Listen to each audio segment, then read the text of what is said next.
All right, welcome back, everybody, to another live reaction here.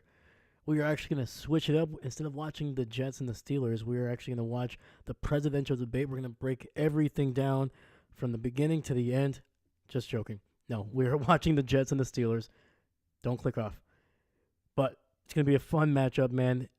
If this is not a great, entertaining game, at least the memes are going to be hilarious. We got Aaron Rodgers joining up with his former Green Bay Packer teammate, Davante Adams, along with another Green Bay teammate, as well as Alan Lazard. So right now, the Jets, they're the Green Bay East at this point. The amount of former Packers that are there, it's incredible. But the Steelers, adding a nice little twist this week, they are benching Justin Fields and they are bringing in Russell Wilson for his first career start in Pittsburgh. So should be a fun matchup, and it's going to be exciting. Hopefully there's some points here. Hopefully it's a competitive matchup. Obviously that Chiefs and 49ers game a little bit, but hopefully Sunday night delivers on a phenomenal end to this great Sunday so far, man. So Green Bay got to win. I'm already happy. Everything else is just going to be the cherry on top. We'll tune in. They're going to start up in about 2 to 4 minutes here. So while we wait, let's look around the league and see what happened on this crazy Week 7 Sunday night. So obviously we had the Jaguars coming in. They're all the way in London, basically their second home. At this point, it might as well just be their first home. They're barely playing in Jacksonville at this point. And they came away with a huge victory. 32 points. That defense looked good. The offense, not amazing, but once again, better than what they've looked the last couple of weeks. And Jacksonville may have bought Peterson a little bit of extra time. I doubt he's going to be able to be the head coach, even if he makes it all the way to the end, unless there's a dramatic turnaround in the second half. I think Doug Peterson is going to be replaced, but his guys are still fighting for him, and that counts for a lot, in my opinion, especially when you're dealing with human beings who, Peterson, he came in after Urban Meyer. That was one of the biggest disaster head coaching hires of all time. So the fact that he was able to come in, create a little bit of a normal culture, I wouldn't say a winning culture, but at least a normal culture there, and turned it from a circus to a team that's just below average. And to me, for some people that may not be a huge step, but that's a huge step. Ask the Jets, ask the Cleveland Browns. There's a difference between just being a below average team versus being one of the most embarrassing franchises in the NFL to this point.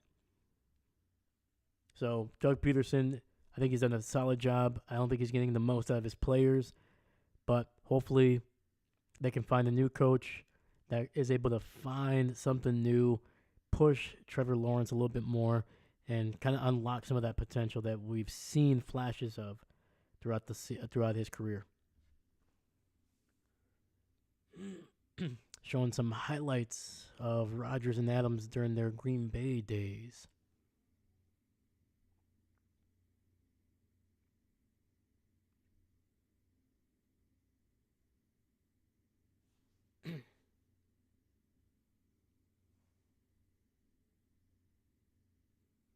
Yeah, unfortunately for the Patriots, it just doesn't seem to get any better. After starting out 1-0, they have lost 6 consecutive games. The move from Jacoby Brissett to Drake May, fortunately, has yet to yield any wins. But, the fact that they were able to put 16 points up is an improvement for some of the games that we've seen, especially that Jets game. That was one of the worst. Oh, man, that was one of the worst games I've yet to stream. So, but this team is looking. The Patriots, let's be honest, were looking at 2025.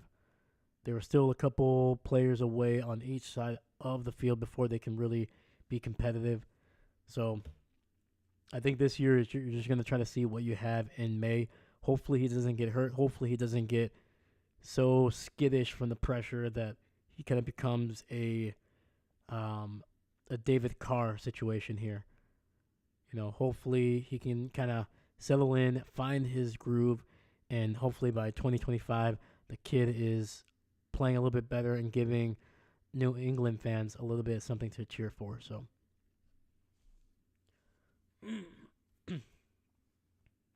and we are getting our first live look at Davante Adams in a Jets uniform. Green looks good on him. It always did.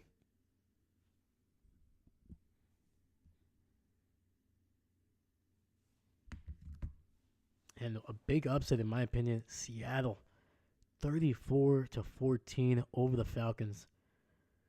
That was definitely not something I was expecting. I was expecting a little bit of a closer game. If anything, I was expecting the Falcons to be able to blow them out. But Seattle, man, they're a team that every week you're gonna get something new. Sometimes they play, they're outclassed by the Lions, for the most part. And then sometimes you just get a team that they're hot, they're playing well. DK Metcalf obviously had a big game, left with an injury, so hopefully he's okay, especially for that offense, man. They need a guy like that. And the opening kickoff is up, and it's going to be down in Pittsburgh. It's going to start with the ball here at home, and we have Russell Danger Wilson heading onto the field for the first time as a Pittsburgh Steeler.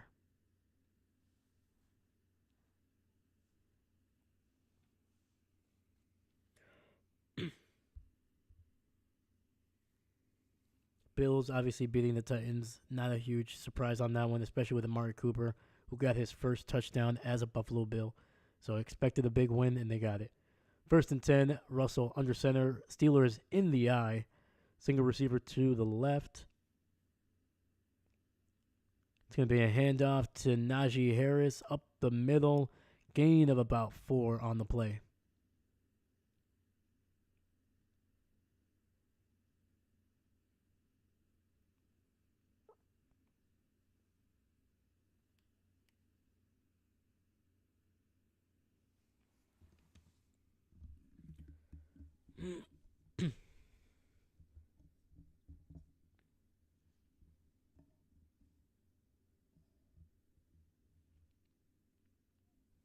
All right, Russell under center, receiver in motion to the left, fakes the handoff, gets it out to his tight end.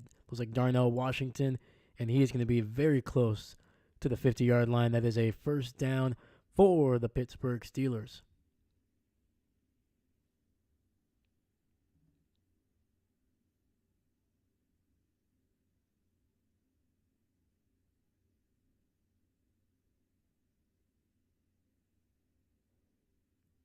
Russell actually had another player deeper down the field open. So 1st and 10, ball at the 49. Single back in the backfield, 2 receivers to the left. It's going to be a handoff to the right side here. Najee breaking the tackle, stopping his momentum, keeps it going, and he is going to be well in Jets territory.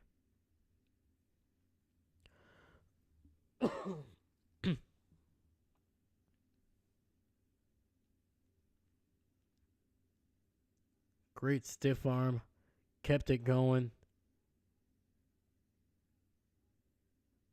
It's going to be well inside the 40. I think he's around the 33, I believe.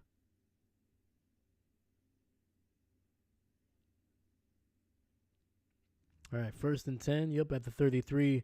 2 receivers stacked up on the left. In the shotgun, Russell changing some things at the line. Takes the snap, looking. He's going to scramble, and he's going to be able to get a yard. Breaking out of a tackle, but only able to get the yardage necessary for her to keep it going, man.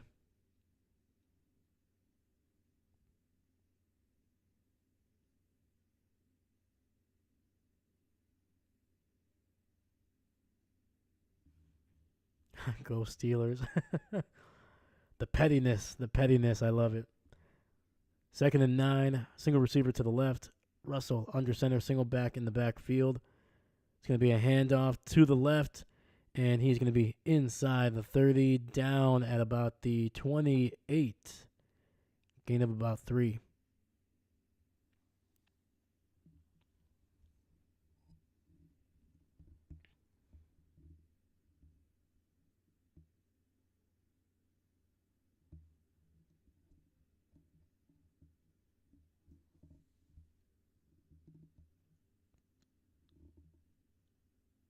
All right, clock is at 11:53, 11:52, 11:51, 11:50 if you want to sync it up. 3rd and 5. 3 receivers bunched up on the right. Russell in the shotgun, looking, pressure, needing to scramble. He's going to just throw it away.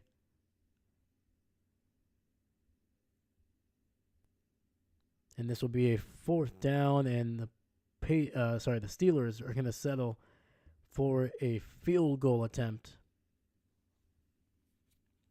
I think Russell had a little bit of time. I don't know why he just threw that ball so quickly. I think he could have gotten to the edge on that one, buy himself a little bit more time. Last time we saw Russell Wilson was back in 2023, sometime in late December. Was benched the final 2 games of that season with the Broncos. And the kick is up, and it is good. Pittsburgh gets the first points of the game. Clock is at 11:33.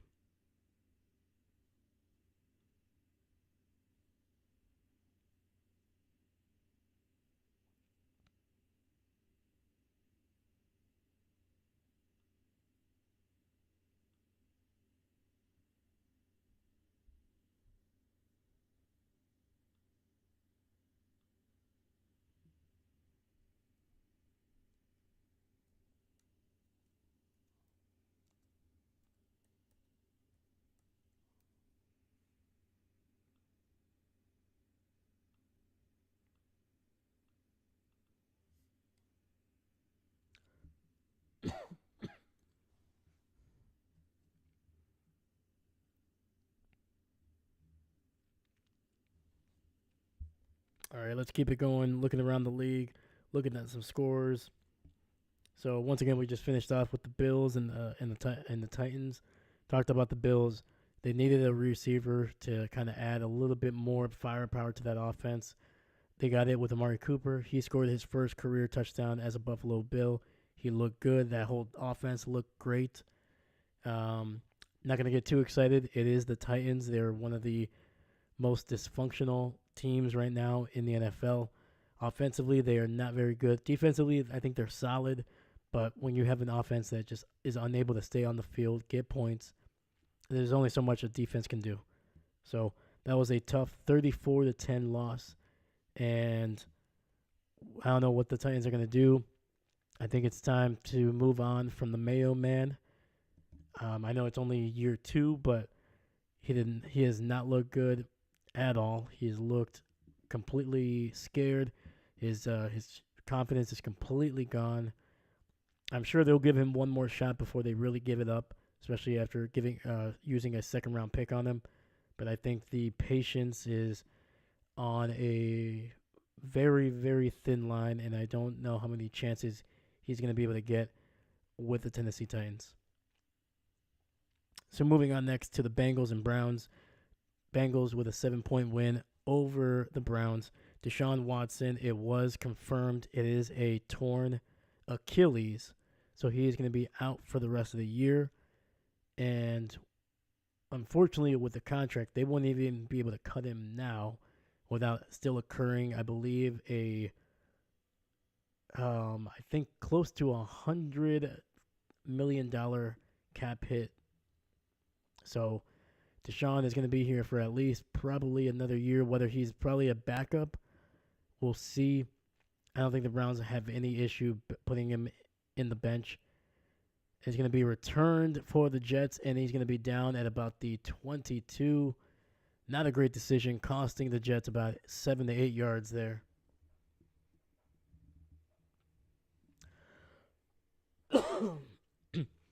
And the 2 starting receivers for the Green Bay Packers are Davante Adams and Allen Lazard.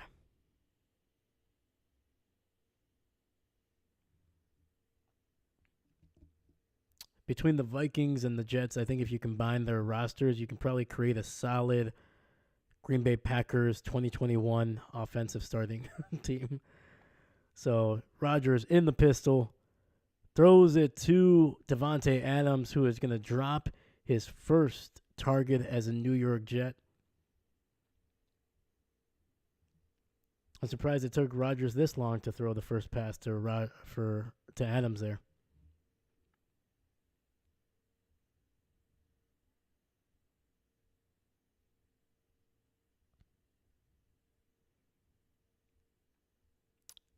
Yep, that confirms it. Davante Adams is definitely a Jets wide receiver, just dropping passes. All right, enough fun times. All right, it's gonna be run up the middle.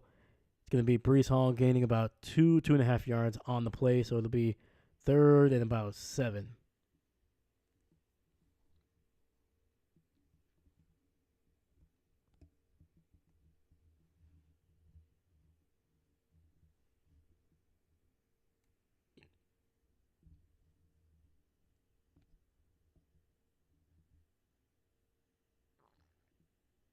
Alrighty. 3rd and 8. Garrett Wilson in motion along with Davante Adams on the right side. Pressured. Rodgers has time, has to duck down, and he's going to be sacked in the backfield, and that is a quick 3 and out for the New York Jets. And I think for the most part, all 3 of those plays have literally encapsulated everything that the Jets have had issues with. Receivers dropping passes, unable to run the ball for more than a couple yards at a time, and then finally sacks and pressure on their 40-year-old quarterback. Ball is at the 17. Jets will punt it away here in just a sec.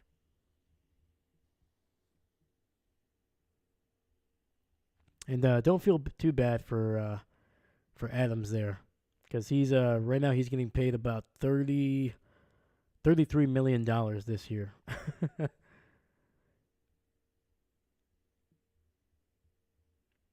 And unless he gets a new contract with the Jets at some point, this will be a 1-year contract, because the next 2 seasons on Adams' contract are non-guaranteed. None of the money is guaranteed. So for Adams, he'll have to either negotiate a new contract if he wants to stay with New York, or the Jets are simply just going to cut him because they're not going to want to pay him. I think it's like around $39 million for next season, when they can easily just cut him and not owe him a dime. But obviously, it's going to depend on if Rodgers wants to come back. If he does, I guarantee you they're going to make it work with Adams for, a 2-year, 3-year contract that's really more of a 1 to 2 year thing.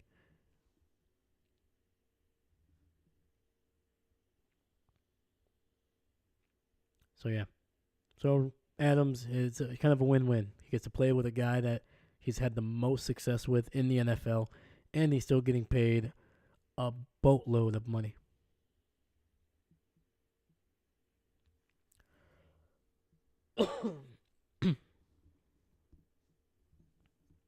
And who knows? I don't know if David Bakhtiari is healthy enough, but he might be a late addition to this Jets team, especially if their offensive line continues to struggle. I don't know where Bakhtiari is in terms of his recovery or his health, but the fact that he has yet to be signed by anybody is most likely saying that there's a lot of teams that are not willing to risk signing him to a contract at this point, even a one-off.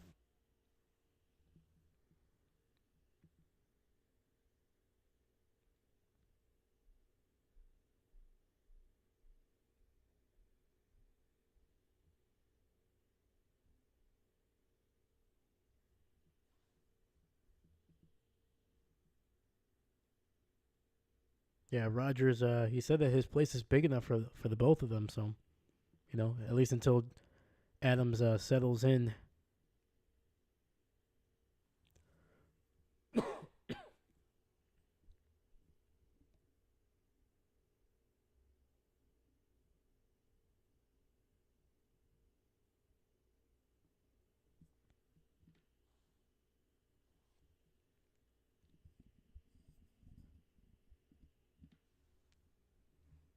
All right. Russell Wilson under center, two receivers to the left, single back in the backfield. Ball is at the 36. Russell needs to get the ball out quickly. Gets it out to his running back. And it's going to be a gain of about 3, maybe 4 on the play.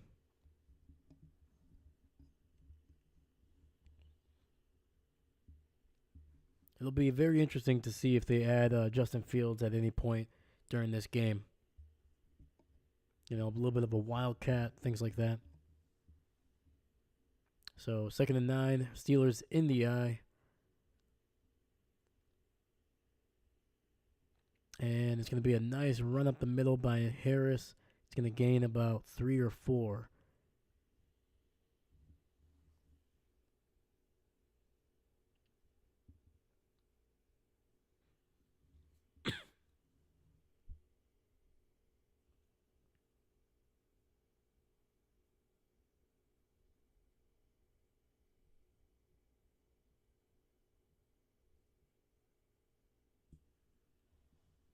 All right, 3rd and 1. 3 receivers on the right side. Russell Wilson alone in the backfield.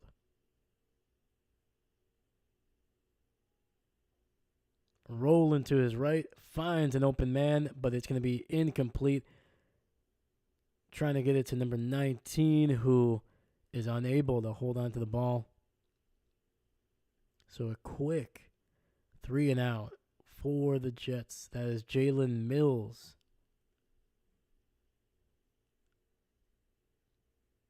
Sorry, not Jalen Mills. That is Jalen Mills. That is Austin, with the drop. Ball just slipped right out of his hands when he was trying to tuck it in.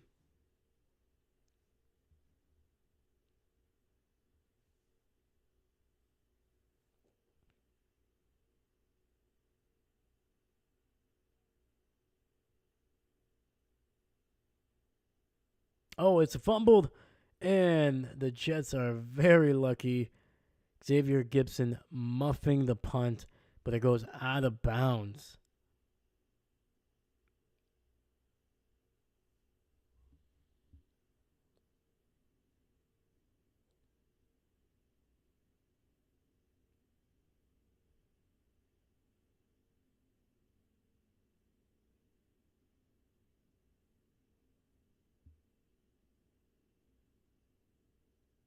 Nearly a disaster for New York here.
All right. Continuing to look around the league. So, Bengals, Browns coming away with a big win. Finally, the Bengals are kind of getting a couple wins here, obviously against some easy teams. I think it might be potentially a little too late for the Bengals, but I mean they have the talent on offense, especially to be able to go on a run. We've seen it before. Aaron Rodgers has done it in the past where he just almost wills that team to wins. And Joe Burrow is that type of quarterback who can be a big enough player that his whole team just pushes through, regardless of if they don't play perfect football. They're going to be able to get some wins. So I expect the Bengals to still be in the hunt into December, probably late December as well.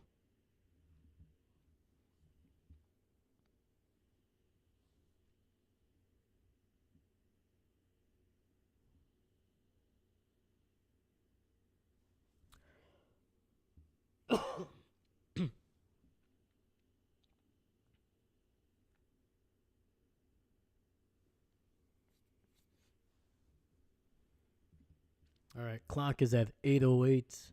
Jets have the ball back. Rodgers in the pistol, single back in the backfield. It's going to be a handoff, and the Jets go absolutely nowhere. Brees Hall gets taken down for a loss of about 2, but they're saying the defender tackled him too aggressively, threw him onto the ground. I'm not gonna lie, I didn't know that was a thing for running backs. I like suplexing, I get it, picking him up and slamming him down, yeah. But I don't think I've ever seen somebody like a running back just get thrown to the ground. But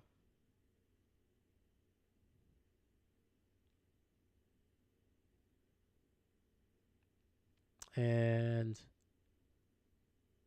okay, so they're saying it's not the throw down; it was the way that he was holding his head. Basically, he had him almost like in a headlock, and then he threw him down. So that makes more sense.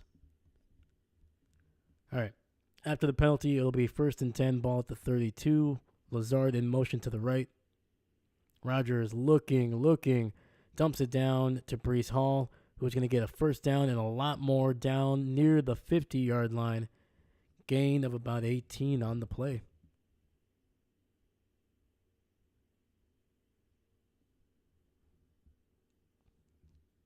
Man, these Jets players, man, they got some ice on them. Davante had some ice in him, like some big old diamond chains. We got Brees Hall with some diamond chains here.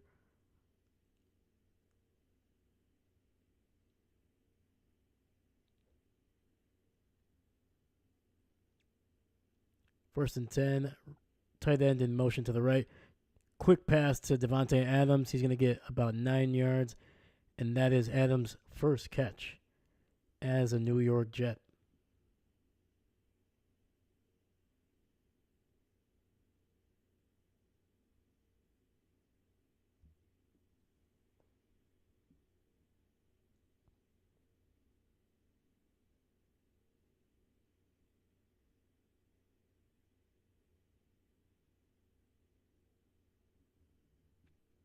Second and 1, ball at the 41.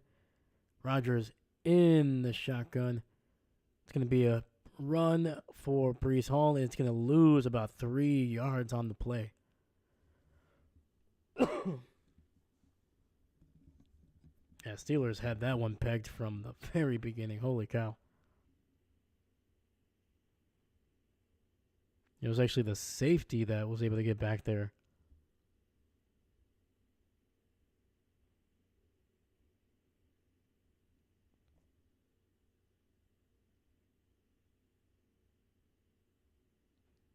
All right, 3rd and 2, ball at the 44. Rodgers, empty set, trying to get it to Alan Lazard, who is going to be about half a yard shy of the first down.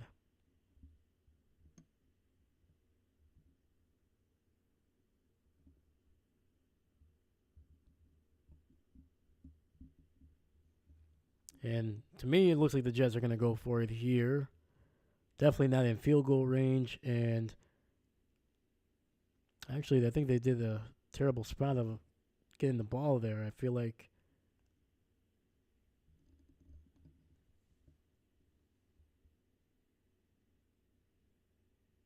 Okay, so they readjusted the ball spot. So that'll be a first down for the Jets.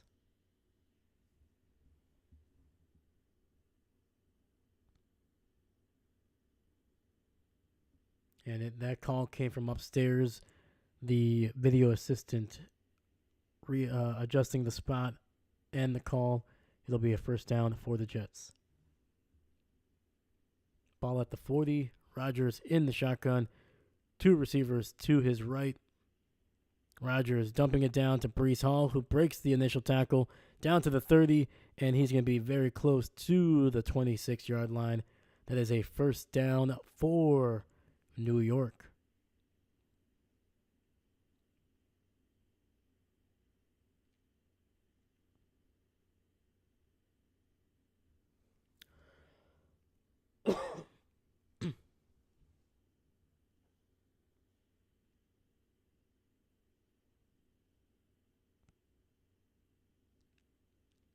First and 10.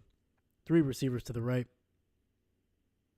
Gets the ball out to Breland Allen, the former Wisconsin Badger, who breaks the initial tackle and is able to get about a yard on the play.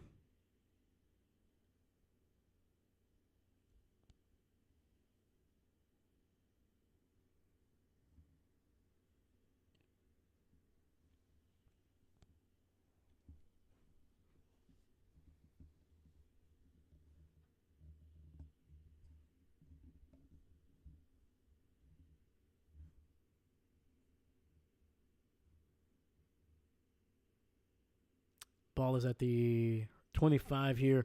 Quick pass to Garrett Wilson, who breaks the tackle, and he's going to get a first down for New York. Going to be inside the 20.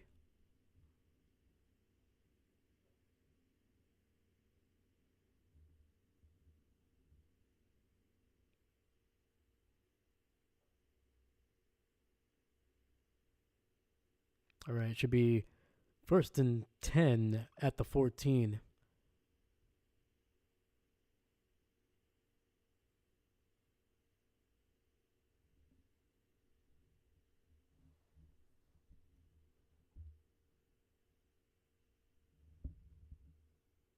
Saying he went out at the 13. It's going to be a handoff to Breece Hall, and he is going to get in the end zone, and that is a touchdown for the New York Jets. Nice little run there to the left side, getting to the edge. And the Jets are on the board.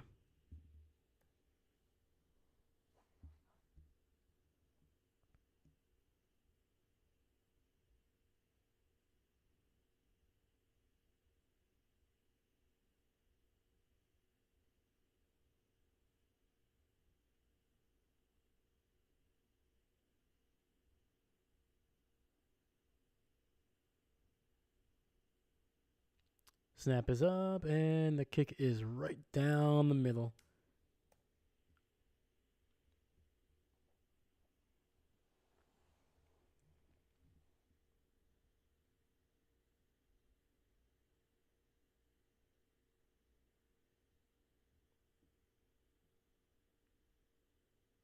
All right, we are going to commercial break, but so far, 7-3, New York. Jets looked phenomenal on that drive. Passing, running the ball, they were able to do a whole lot.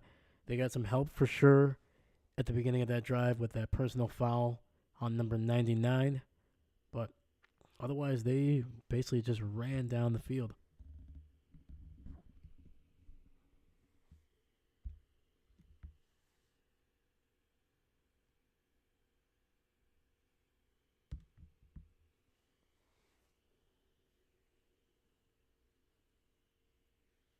All right.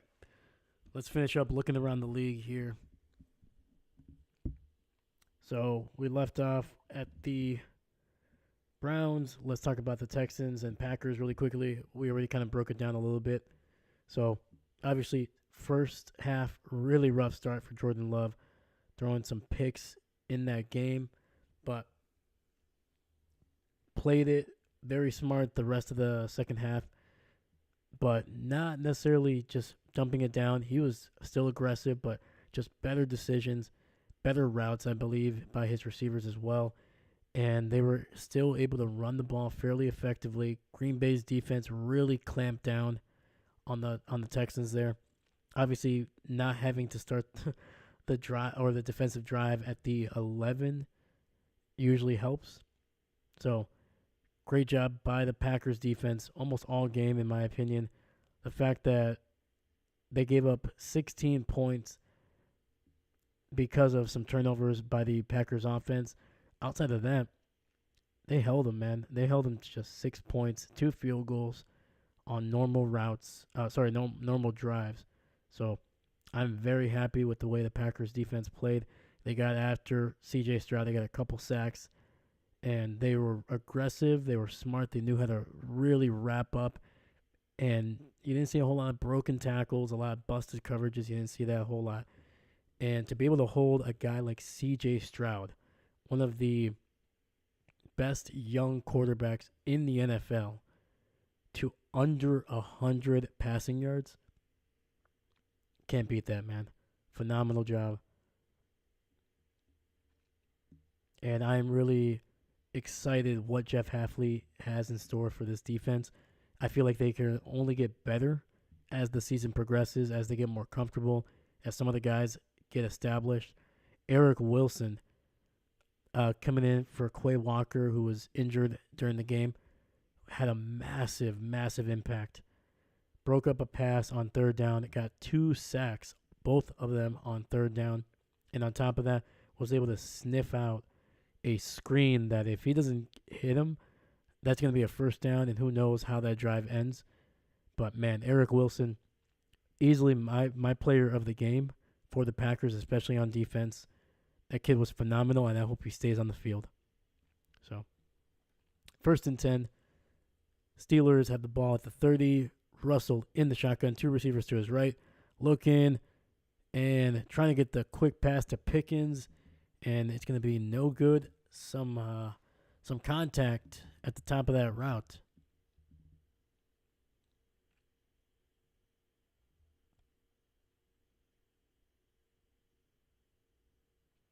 How that isn't pass interference, I will never understand, because Sauce Gardner literally had a hold of Pickens' helmet, but we have seen it through the first couple seasons. They are allowing Sauce Gardner a lot of contact, a lot of it.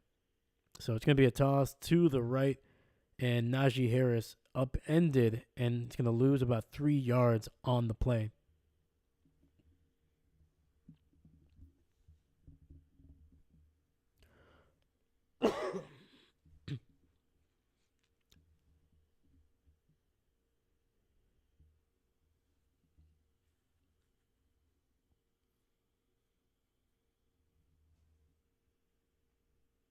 So 3rd and 12, 2 receivers to his left.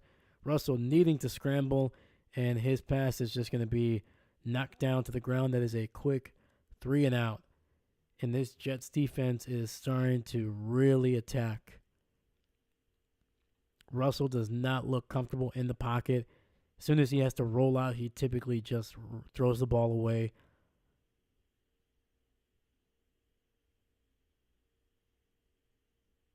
Yeah, I'm not sure. As of right now, the Russell Wilson experiment is not looking good. Even that first drive was, a little iffy. If I'm the Steelers, I'm not abandoning, putting Wilson in there, but I'm going to start throwing Justin Fields in there just a little bit here and there. Because you need something explosive. Obviously, you don't want to be able to just bring in Justin for, places where you're going to run him, because I think that's a little too obvious. So,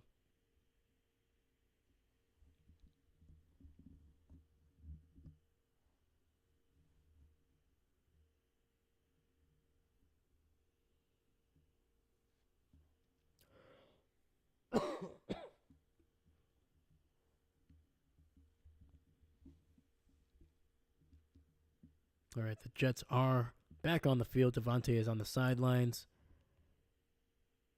And the ball is spotted at the 21. Rodgers under center, single back in the backfield. It's going to be a toss to the left.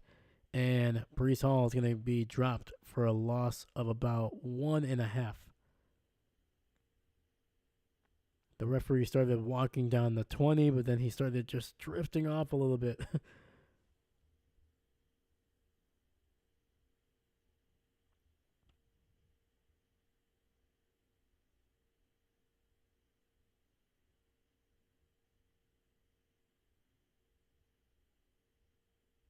All right, Davante back on the field here. Him and Lazard stacked up on the right side. Lazard in motion now to the left. Rodgers looking, throwing it down the field and trying to look for Davante Adams. Unable to connect.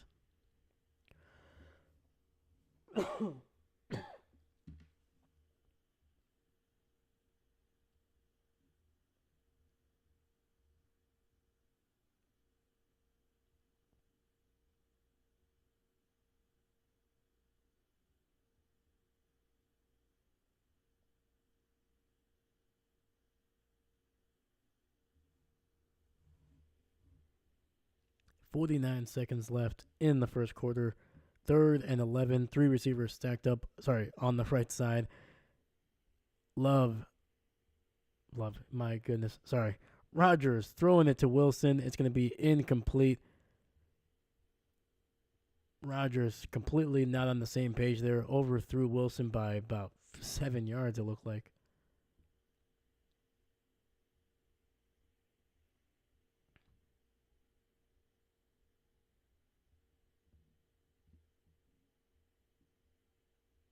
A little bit of a letting Joey Porter be a little physical there. He had a hold of Wilson's jersey for like the last 7 or 8 yards there. So the punt is away, and it's going to be downed at around the 34.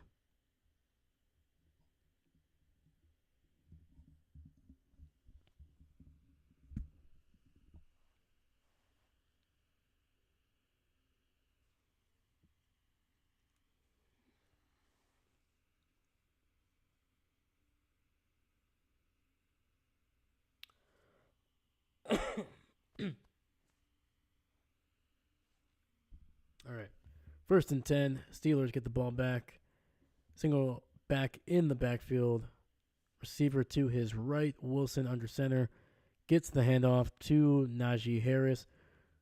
Tries to bounce it out to the right and only able to get about 2 or 3 yards there.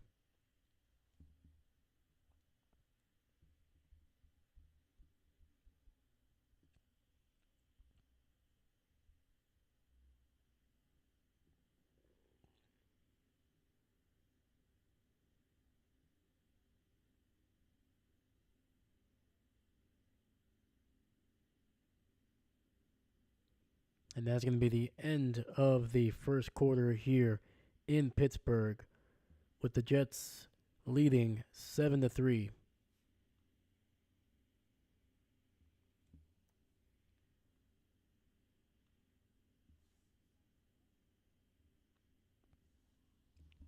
All right, I'm going to grab something to drink here. I'll be right back.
All right.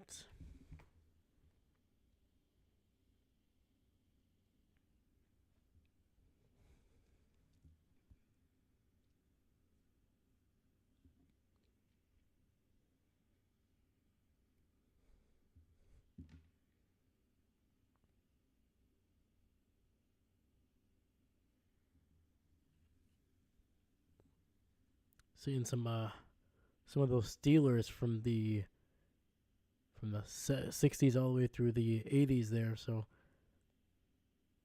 glad to see a lot of them are still around. Getting some love, some respect. So 2nd and 8.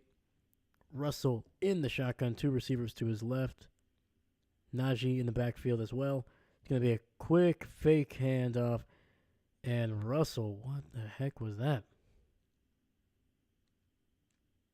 Trying to get it to Austin, but he threw that thing like basically like 6 yards behind the line of scrimmage and about 2 or 3 yards behind him. Yeah, Wilson does not look good. He is 2 of 7 for 19 yards. All right, 3rd and 8, empty set.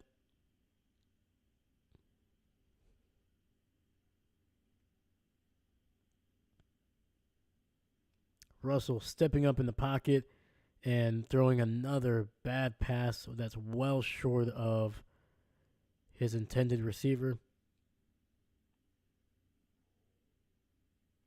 And Steeler fans are already saying it. We don't like it. Get this dude out of here.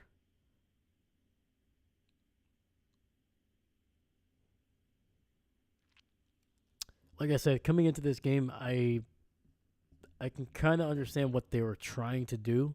I think Tomlin wants a more traditional quarterback than Justin Fields.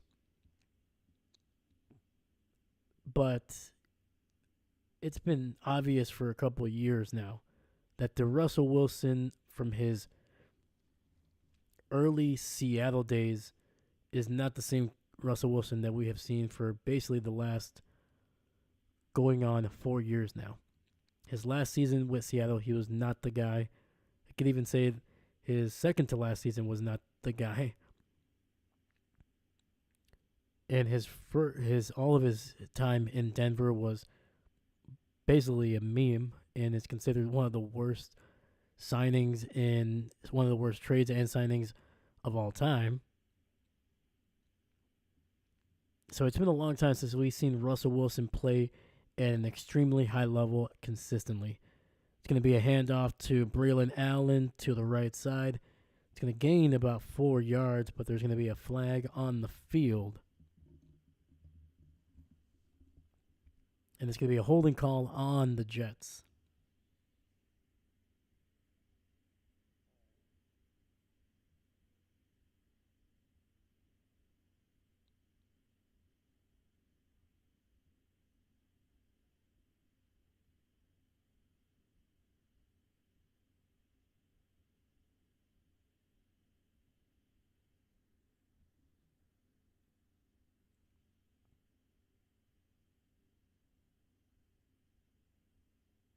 And sorry, the previous run was actually by Brees Hall, not Allen. So it'll be a 1st and 16 ball at the 7-yard line.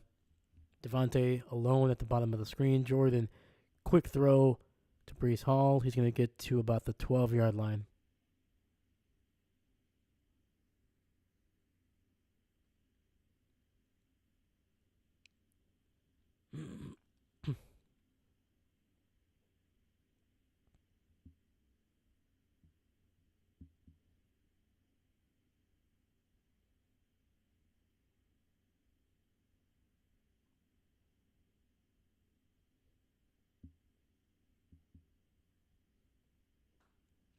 Second and 11. Rodgers in the shotgun. Davante in the slot. And that pass is going to be batted down at the line. And it'll be 3rd and 11.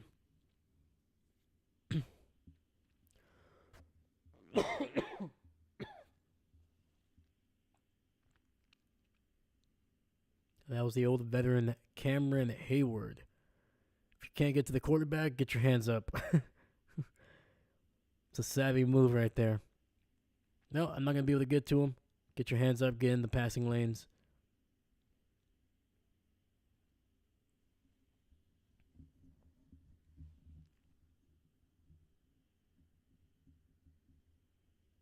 All right, Davante in the slot to the left. Gets it to Davante, and he is going to be very close to a 1st down. They're saying he's about a yard shy.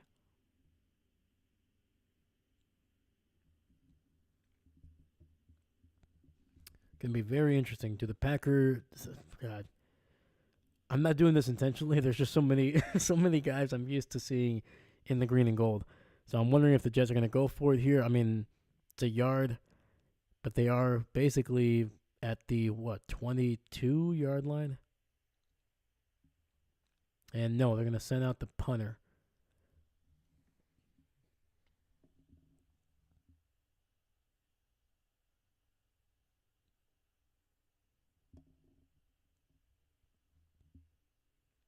And it's going to be down at the 31.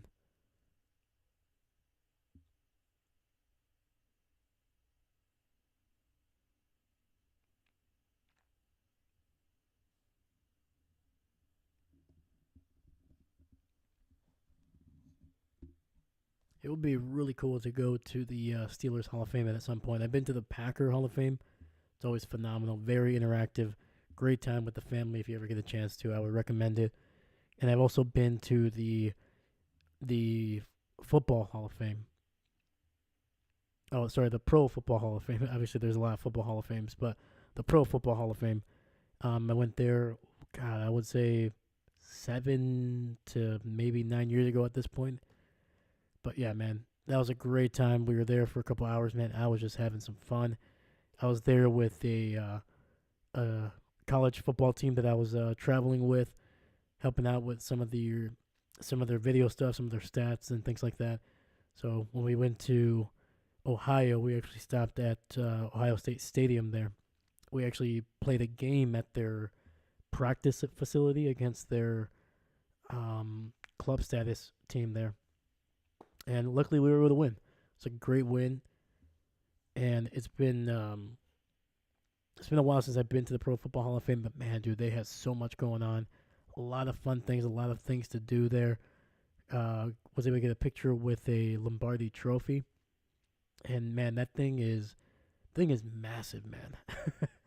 That thing is a lot bigger than it looks. And yeah, that was one of the best times I have had. It was just about history. It was just a lot of interactions, talking about some things from like the 1990s. Sorry, 1990s. Some things from the 1999s and stuff like that. So it was just a lot of fun history, and a lot of things about the Packers there. Obviously, they're one of the oldest teams, so there's a lot of them, especially early on in the NFL's history.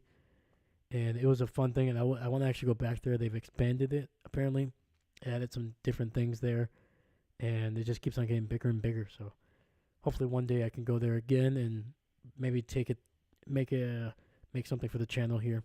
So that'd be pretty fun.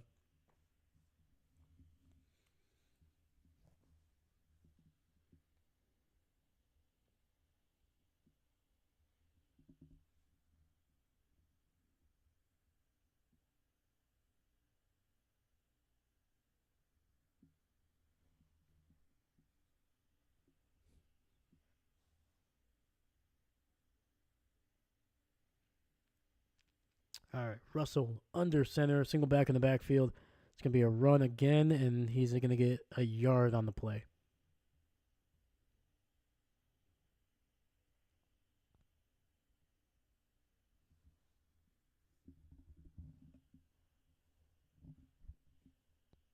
Jets defense, man, they are forcing Mike Tomlin to basically say, hey, you wanted Russell Wilson, well, you're gonna have to make him throw the ball if you want to get anything going here, because we're gonna stop the run.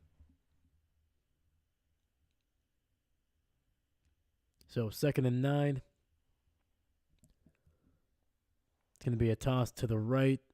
Harris only able to get maybe 2 to 3 yards there.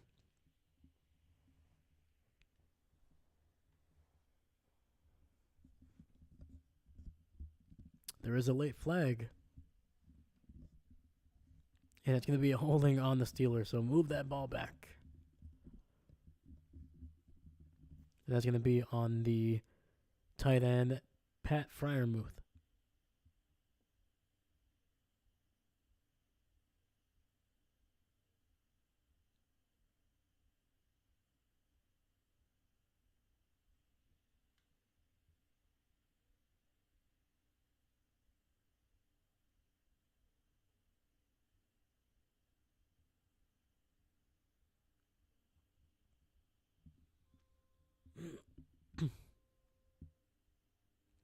11:43 left in the half.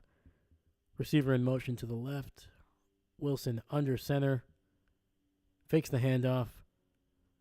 Throwing it deep down the field, and it is going to be caught by the Steelers, and that is George Pickens.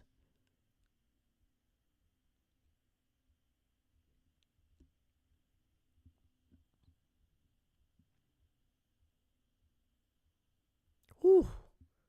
It's the best throw I've seen out of Wilson in a long time. And I'm talking about a long time.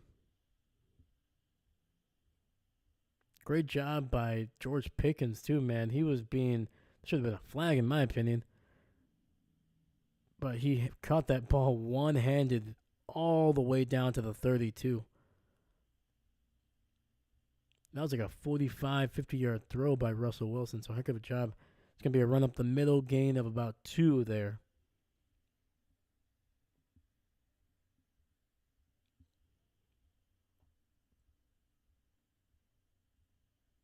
Yeah, in total, that was a 44-yard catch.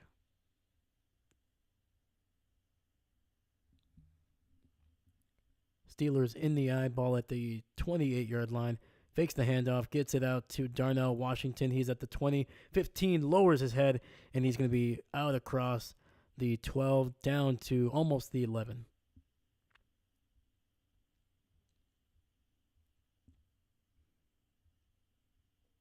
Oh, I see a little Mexican flag right there. I see you in the stands. Let's go.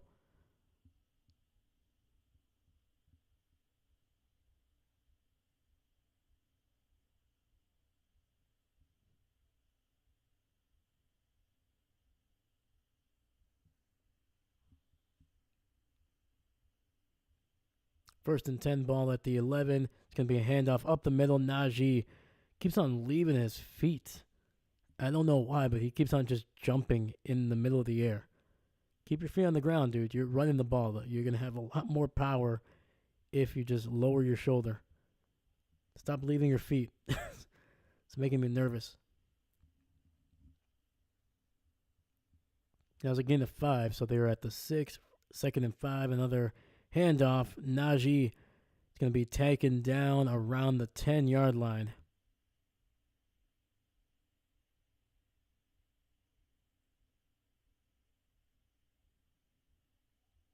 Tomlin looking for a flag.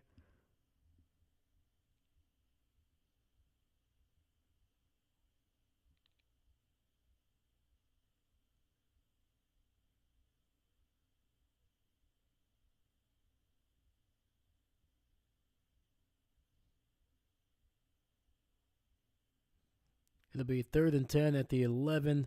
Russell looking, running. He's going to throw it out of bounds. And the Steelers are going to have to settle for another field goal here.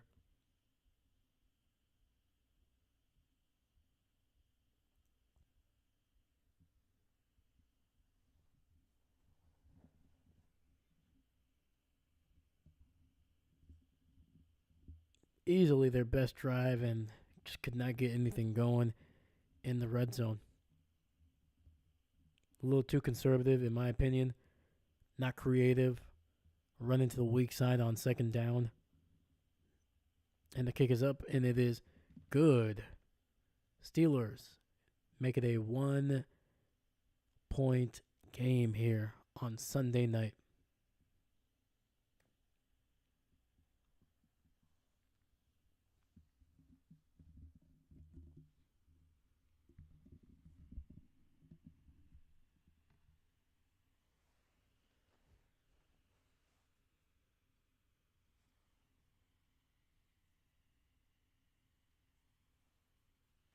So I like a little bit of what they were doing there.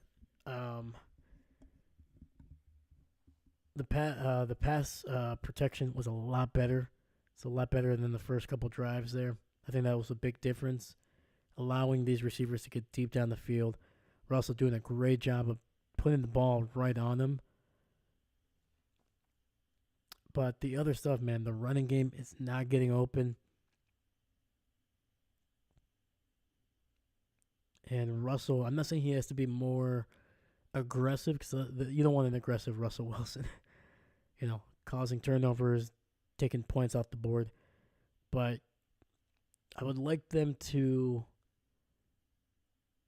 find something a little bit more down the middle because I feel like the Jets are allowing things to be, especially underneath the coverage. Granted, yeah, you're only going to get maybe 3 or 4 yards, but those are the things that you want with Russell Wilson. You want to get him in good down and distance. He is not a guy that you want in those, third and nines, third and eights. He's not that type of quarterback anymore. He's not going to be able to, get out of the pocket and scramble like he used to. Even though he might still have the ability, he seems like he has a little bit of speed, but he just doesn't seem that aggressive anymore. He doesn't seem like he's so sudden that he's going to be able to just go and get the yardage that you need. So you got to give him in situations where he's going to be comfortable. He can read the pocket, buy him some space because he's just going to throw the ball away. He's far too skittish at this point in his career. So it'll be interesting. I think that last drive kind of bought Russell a little bit more time. I don't think they're going to put in Fields. I don't even know if they're going to put Fields in this game at all. I hope they do because I think that he can create a spark for him a little bit.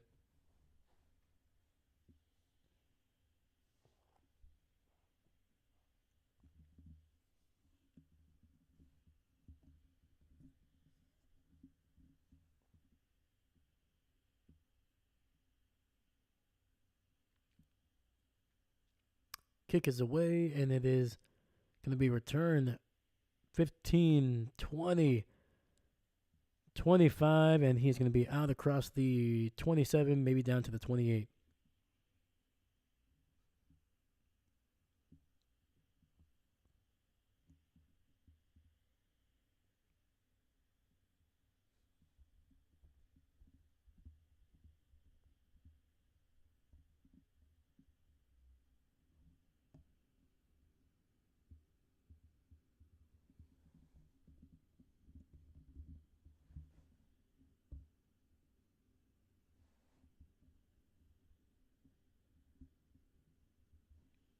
All right, 1st and 10, ball at the 28. Rodgers in the shotgun.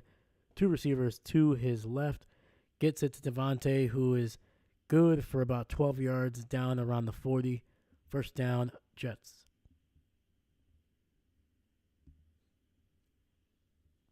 And it's definitely only going to be a matter of time before these two really start gelling. I saw it for 8 years in Green Bay. Him and Davante are very, very on the same page almost 99.9% of the time. There's only one other receiver that I saw have maybe a better, and it's going to be a run up the middle, delayed handoff to the rookie out of Wisconsin. He's going to gain maybe 1.5 yards. But the only receiver that I can remember that had maybe a better symbiotic relationship on the field was Jordy Nelson. Him and Jordy with that back shoulder throw were disgusting at times. Davante, he's good at the back shoulder. You can easily get that going, but that's not his route. His routes are very inside slant, outside, things like that, where he can easily move from vertical to lateral very quickly. That's his kind of wheelhouse with Rodgers. Rodgers finds Breece Hall, who breaks the tackle. He's going to be to the 40, 35, breaks another 30, 25, 20, 15, 10, 5, and he's going to be taken down at around the 3-yard line. Rodgers just dumping it away. He was getting pressure in his face, and Breece Hall makes about 5 guys miss to get all the way from the 40 of New York down inside the 5, and they are in the red zone, 1st and goal with a chance to really get something going here, getting some momentum on this offense.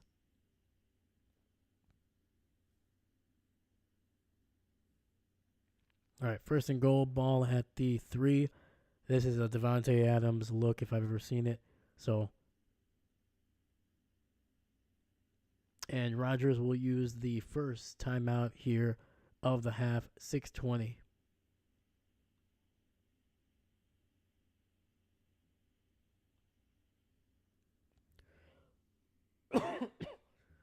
Yeah, Brees Hall just underneath the coverage there was able to get away from both middle linebackers and then just reverse field to the left and just found open field to just run through and finally was run out of bounds at the 3.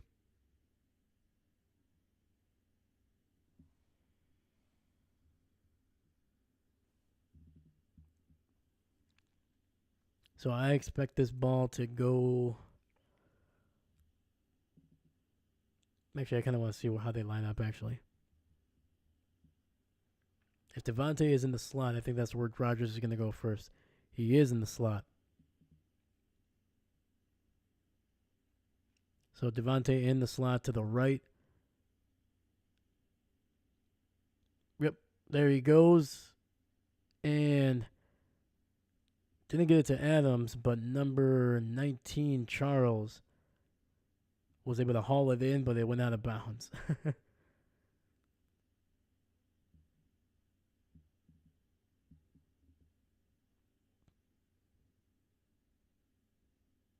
He did get a knee down, though. But that ball is definitely not hauled in.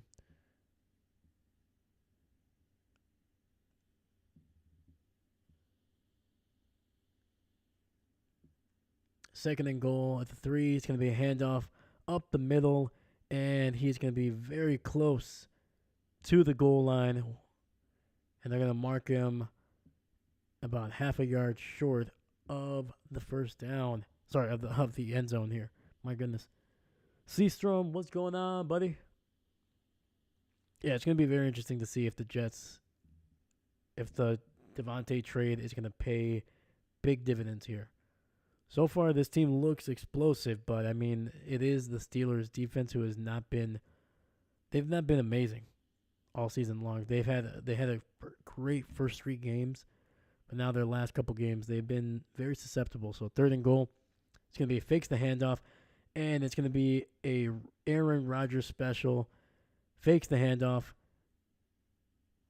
rolling to his right, and gets it to the tight end who just squeaks out.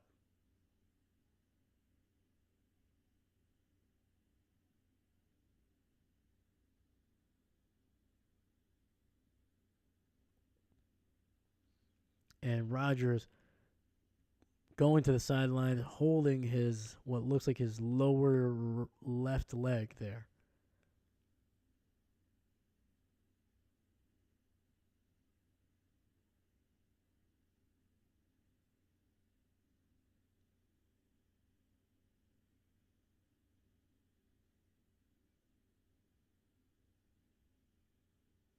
And the extra point is blocked.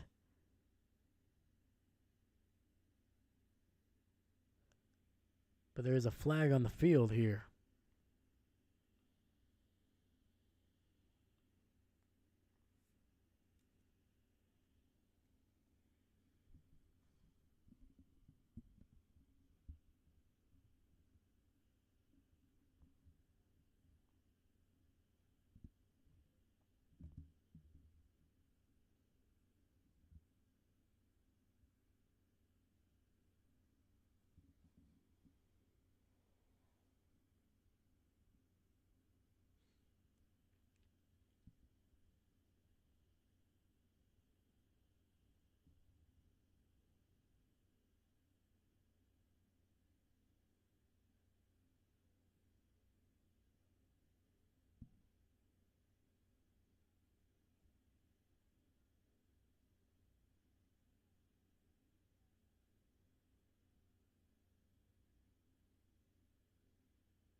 So they're saying that there was leverage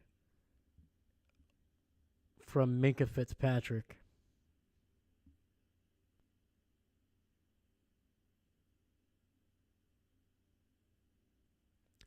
So that doesn't make any sense because he didn't push off with his. Oh, yeah, I guess. But I don't know, man. That's you can clearly tell he didn't use that much force to get through there. That's how you jump like a normal human being. You could use your arms. So they're going to move the ball 1 yard closer. So the Jets are going to go for two here to make this a two possession game. Rodgers in the shotgun, two receivers to his left. Davante, I'm expecting this to go to him. Yep, fakes the handoff. And it goes to Garrett Wilson there. And the Jets are up now by 15-6.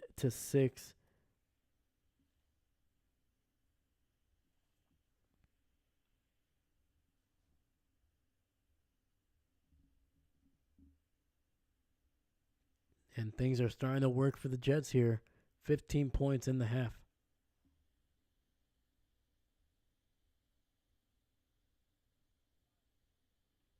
Yeah, the fact that Albright fumbled the challenge flag just before the snap there easily saved what would have cost them basically a touchdown.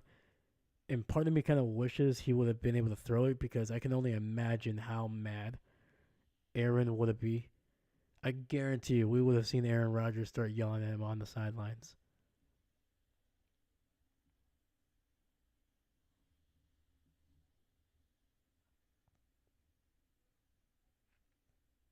Albrecht better be careful, man. Rodgers already has fired one coach.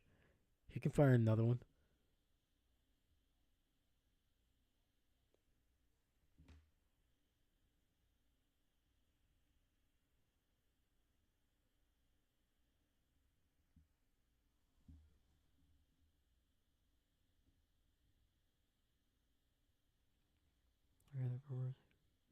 Oh, absolutely, man.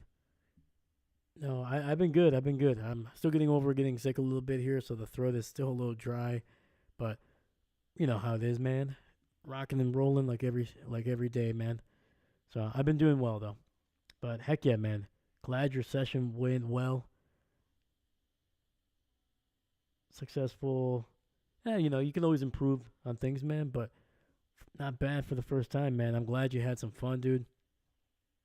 Yeah, I remember playing D&D a couple years ago. I'm still not used to it. I haven't played it a whole lot in my life, man. But when I did, it's a game when you first start doing it, you feel it's like overwhelming. You feel like there's so many things. You feel like you're like, oh man, I don't know if I'm doing this right. But once you get it really into it, man, it's so much fun. Especially when you get a good group of people with you. It's one of the best games of all time, man. So creative. The things are endless, and especially if you can get a good campaign going. Oh, so glad you had fun, man. I'm glad you were able to lead your first one out there, man. Keep it going, dude. Keep it going.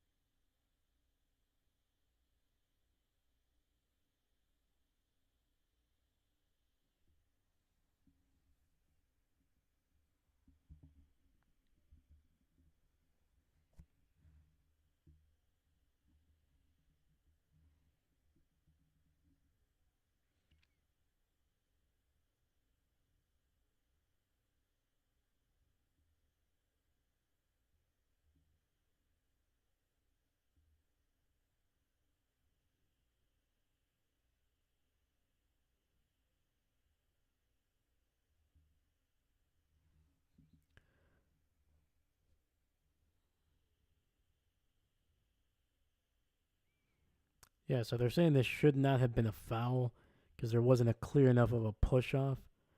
Wilson gets it out down to the 45-50, keeps on going down to the 40. He is going, and he is going to be inside the 40-yard line of the New York Jets. Pat Fryermuth taking a nice little shallow cross from Russell Wilson. Where did he catch that? He caught that like around the four. Yeah, he caught that literally at the 33 of Pittsburgh and was able to take that all the way to the 39 of New York. Freaking crazy, man. That is a nearly 30-yard catch and run by the tight end Pat Fryermuth. Wilson dumps it away, takes a shot. There's a flag, most likely a holding penalty. And we got to see these Steelers get going, man. It's been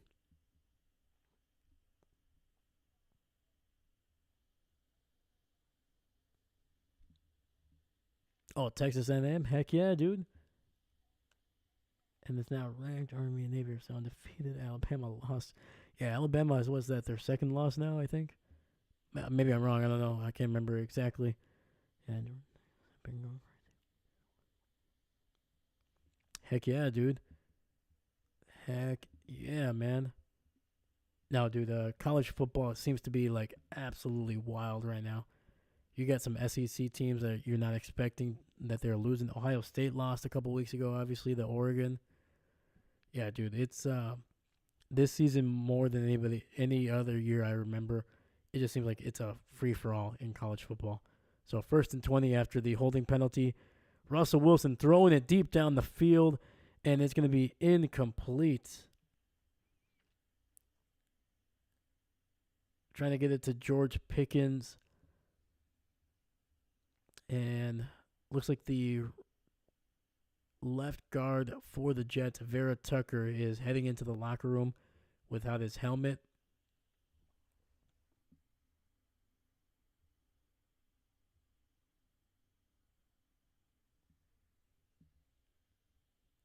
Oh, there we go, Alabama. Yeah, that's what I thought. I can remember who they lost to earlier in the season, but I knew they had one more. They had one coming into that game. So yeah, dude, heck, fakes the handoff. 2nd and 20. Russell Wilson going to be wrapped up in the backfield for a loss of about 4. And that is Will McDonald, the first round pick of the Steelers last year. It's actually the player that they used with the Packers first round pick after they swapped picks last year. So 3rd and 24. Quick throw to George Pickens, who is going to be down at about the 44-yard line.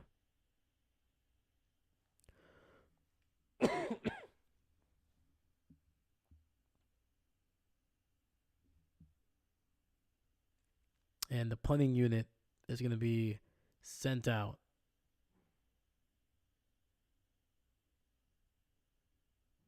Unfortunately, some bad penalties, some bad play calling by the Steelers kind of wiped away what was looking like a potential scoring drive there.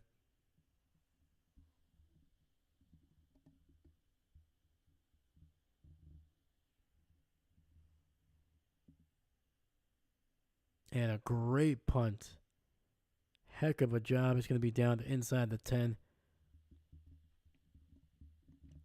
Hey man, let's go for the. I'm ready to. I'm ready to cheer for the Steelers here. This has no bearing for the Packers or even the Cowboys actually, but yeah, let's root for a team. I'm going for the Steelers here. I'm trying to see. Just because I'm a little bit of a jerk, I want to see how bad it can get in New York. Because if the Steelers are just bad, I don't think anything's going to happen. I don't think anybody's going to get replaced or fired. But if the Jets are bad, oh my God.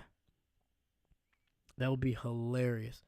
And trust me, Rodgers is going to be a lot more dramatic than any of the quarterbacks in Pittsburgh. You're not going to get Mike Tomlin, making big exclamations or anything on this in the media. But if the Jets keep on losing, Rodgers every Tuesday is going to say something crazy. So I'm hoping for the Jets to lose because I just want to see how chaotic and wild they're going to get. So.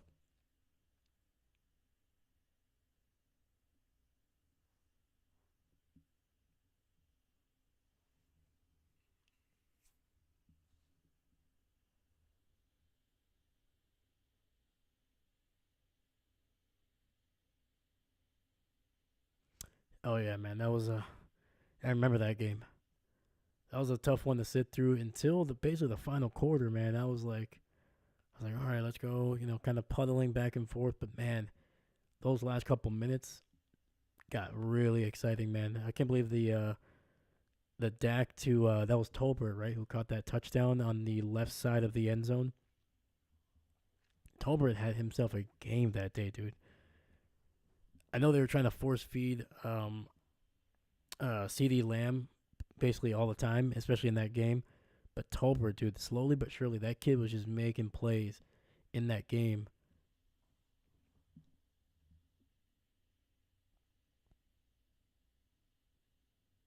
Oh, dude, I would. It would be if you're talking about the Jets. Yes, absolutely. I guarantee you, there'll be more. There, I guarantee you, if they don't make the playoffs, the GM is gone, 100%. Rodgers potentially even talked about it. I think with Rodgers, they're stuck to the hip until he wants to be done.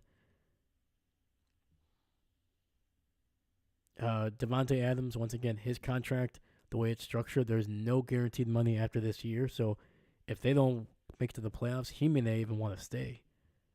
I think he'll stay with Rodgers, but who knows? Maybe Davante's like, you know what? If the Jets don't want to pay me, then I have to go. So I just want to see the Jets be the Jets one more time, one more season. Can we just get that? You know, can we just get the Jets being the Jets one more time? Be hilarious. I know it's mean. I know I shouldn't want that because I think Jets fans have earned a good season, but oh man, just one more time for old time's sake. Then they can be good. They can be good for a while. I just want one more season of Jets drama. It's hilarious. All right, clock is at 2:30. 7-2-27 here. Boom. And Lazard with a great catch down the right sideline. That is a first down, and he will stop the clock. Yep, got both feet in bounds, kept possession of the ball. Heck of a job.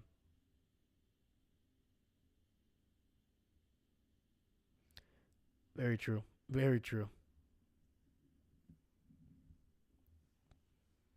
Yeah, I'm trying to think of the last very good quarterback the Jets had, and I mean, as impressive as Mark Sanchez kind of was in his first 2 years when they made it to the AFC Championship game, I don't think anybody would say, "Oh, he was an elite quarterback those years."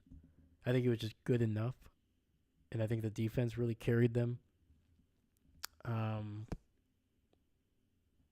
trying to think here, trying to think.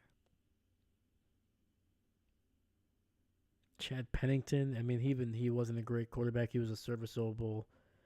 He was more of like a high end backup to a serviceable starter. Yeah, it's been a long time since the Jets had a legitimate top top half. Let's just say, because I don't think Rodgers is. I don't think he's been playing like a top 10 quarterback this year, but I think he's peaked. Here and there in a couple games. So it's been a while since I think Jets fans have been able to get excited about their quarterback play.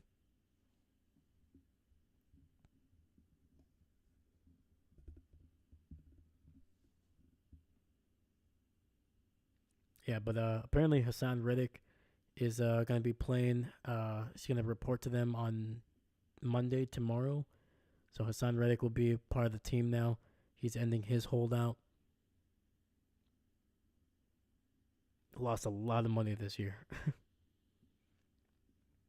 Yeah, that dude lost about. I'm trying to remember here. I think he lost around $7 to $8 million because of his holdout, and not didn't get a new contract. Nothing. So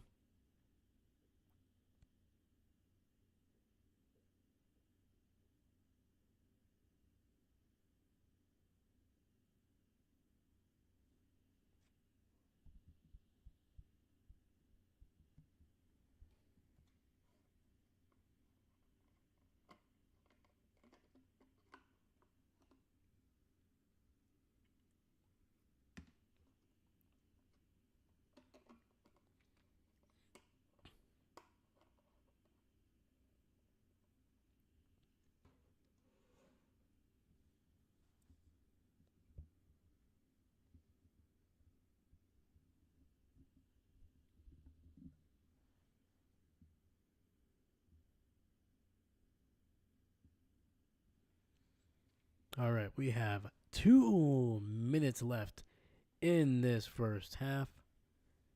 Jets have the ball.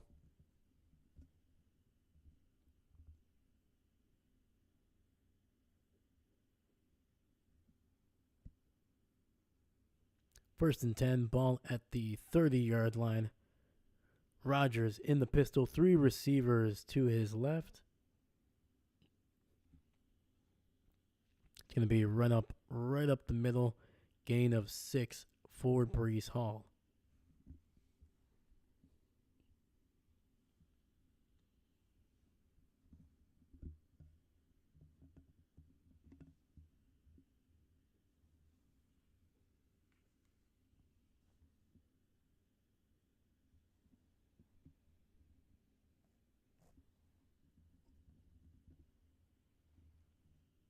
Clock is continuing to roll down. It's going to be under 125 here.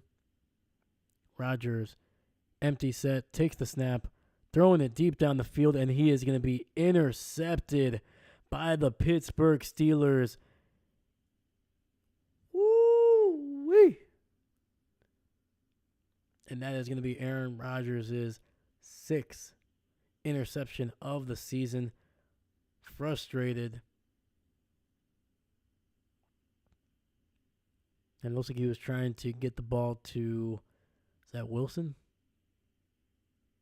Yep. Trying to get it to Garrett Wilson. There's about 3 Steelers in the area there, so I don't know what Rodgers was. He was trying to fit it into a tight window there.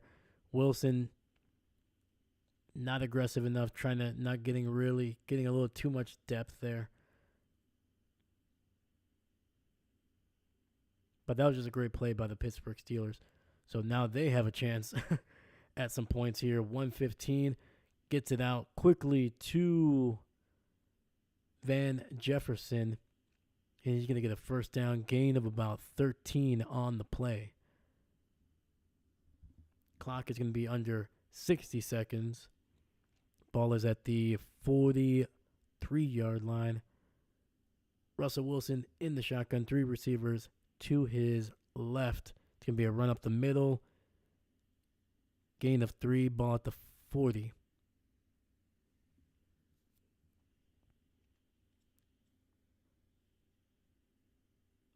And Pittsburgh will use their first timeout of the half. Stopping the clock with 43 seconds left.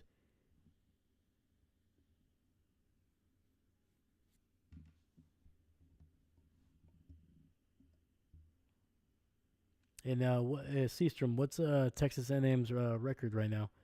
I know they're having a pretty good season, aren't they? The Aggies.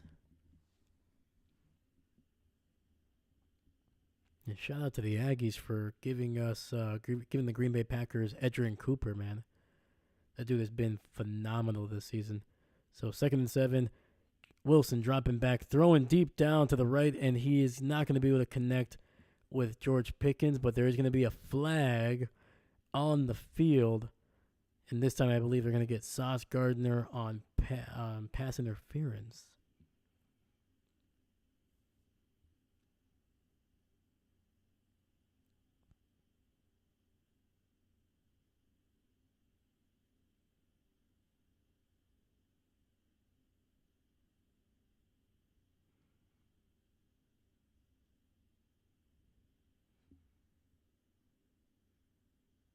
I think that might be the first time I've ever seen them call a pass interference call on Gardner where I could legitimately say maybe it wasn't.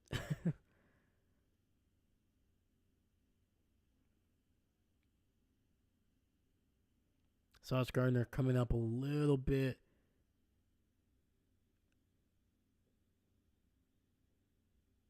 limpy there. It's going to have to stay off the field for at least one play. Looks like he's holding or pointing at his right leg.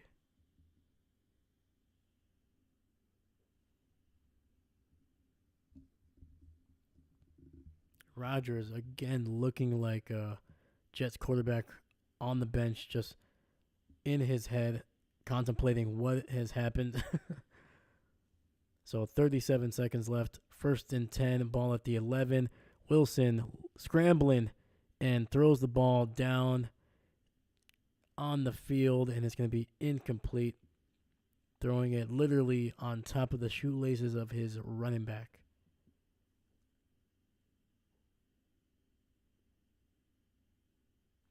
So one thing I noticed about Mike Tomlin, this guy spits a lot.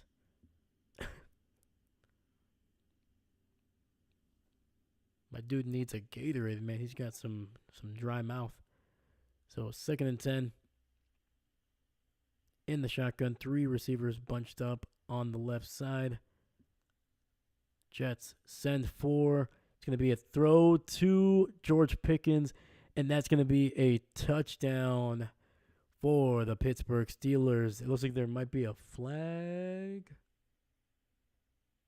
Or is that just the... No, it's not a flag. Never mind. I saw yellow pop up in the middle there where usually the flag comes up, but that was just because the Steelers scored. So there's a little bit of a yellow color. All right, 27 seconds left. I'm kind of curious if the Jets are going to do anything here.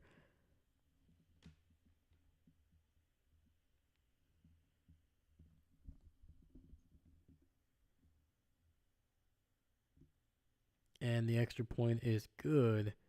And we have ourselves a 2-point game.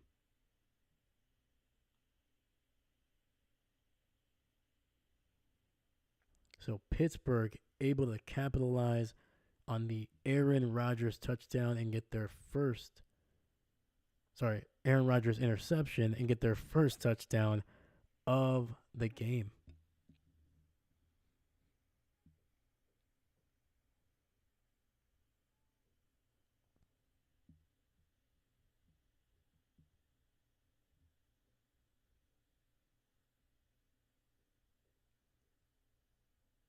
That was a great throw by Russell, man. His deep balls, man, have really been solid. Rodgers throwing the water bottle in disgust on the sidelines.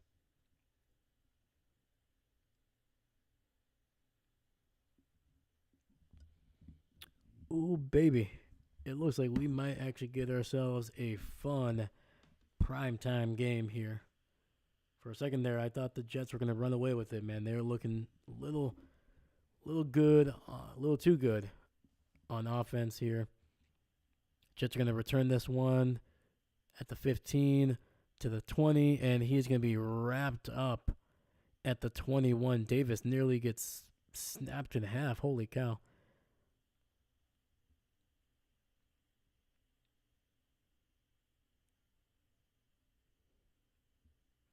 Rodgers looking for a flag.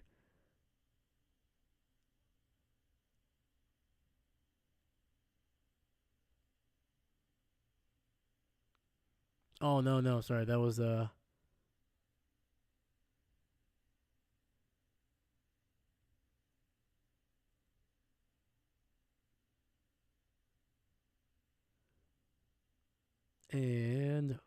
it's going to be a quick pass to Garrett Wilson, and he's going to be taken down for a loss of about 4.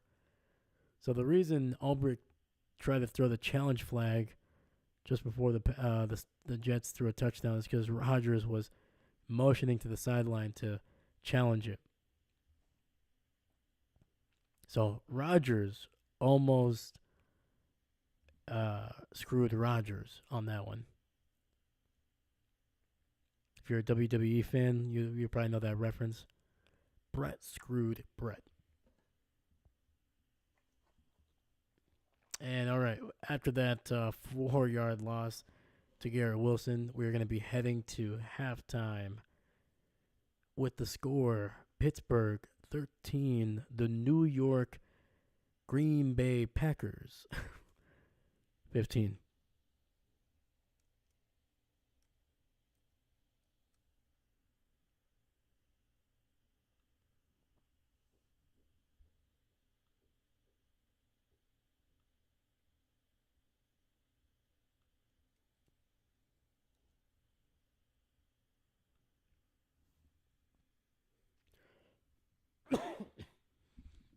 But yeah, so far Russell had a rough first quarter in my opinion.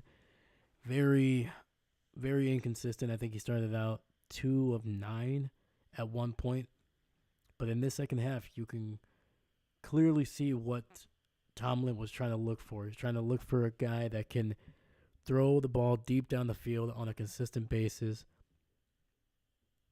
And it just seems to be able to be a more traditional passer of the ball than Justin Fields is at this point in his career. Justin, unfortunately, never really got a chance to develop in Chicago, and hopefully here, his time in Pittsburgh is gonna be able to help him a little bit.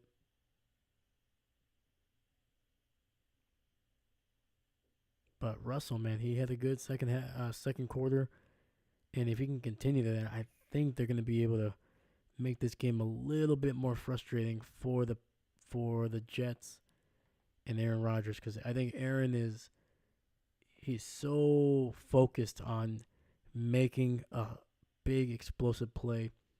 Sometimes I think he loses sight of what the offense should be doing instead of what they could be doing. And I mean, their running game has been pretty decent, yet they barely run the ball.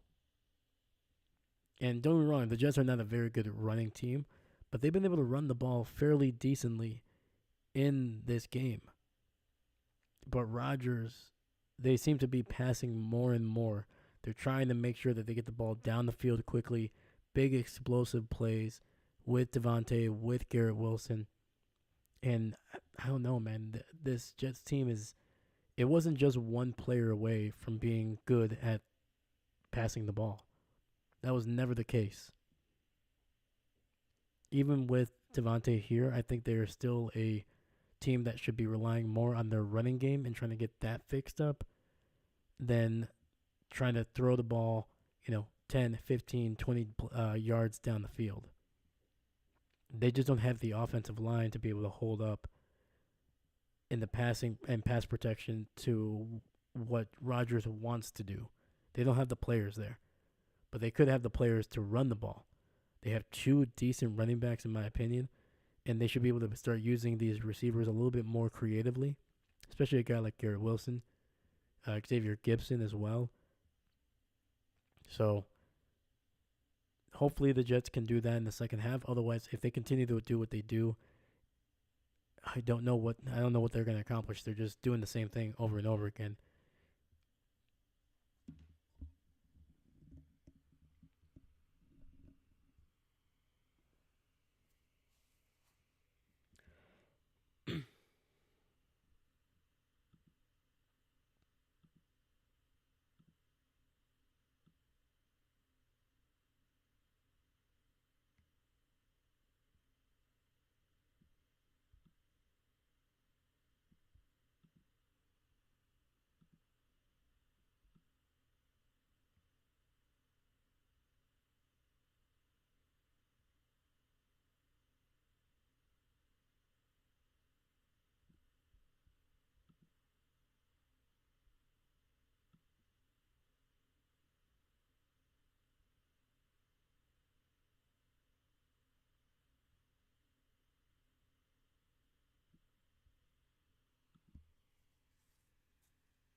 All right, guys, I will be right back. We still have a few more minutes here at halftime, clearly. So I will be right back in just a minute or two.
All right. We are back, baby.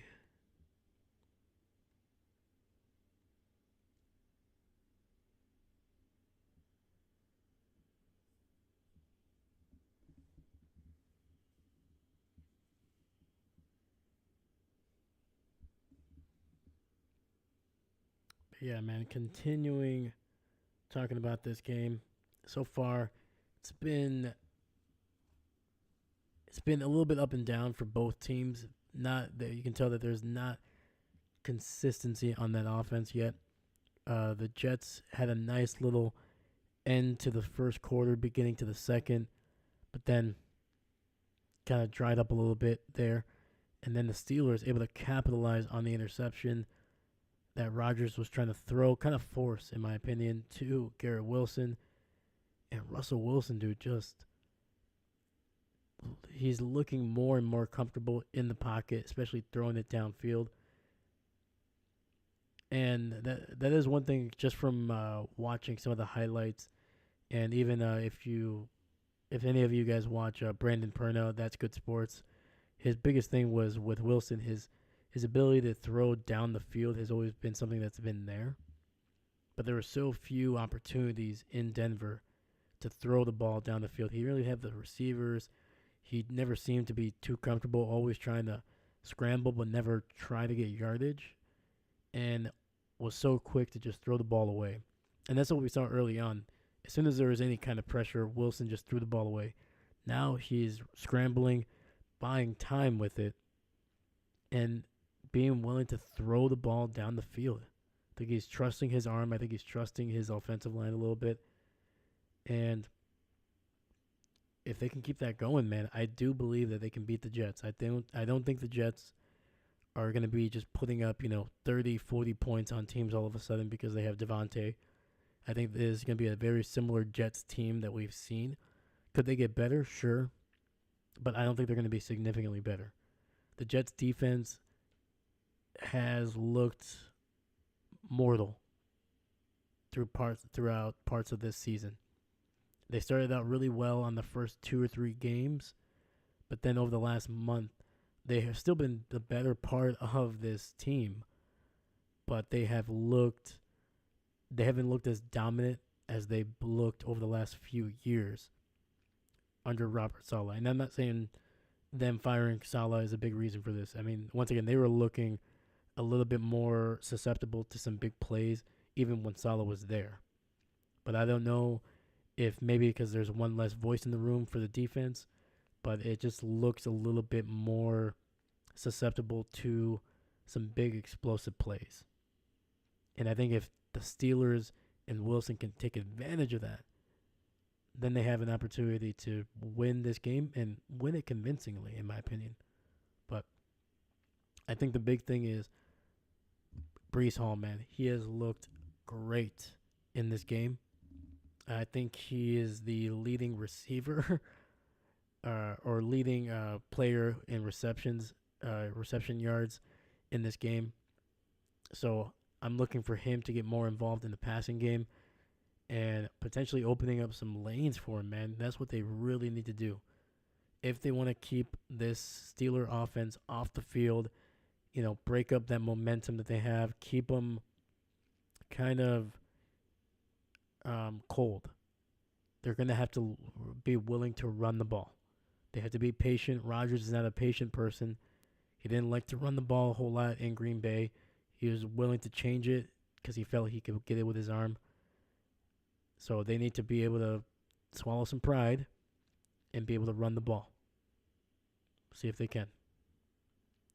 Opening kickoff is down in the end zone. The Jets will start at 30.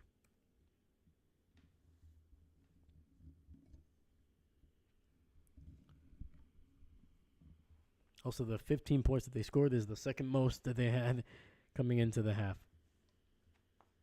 So,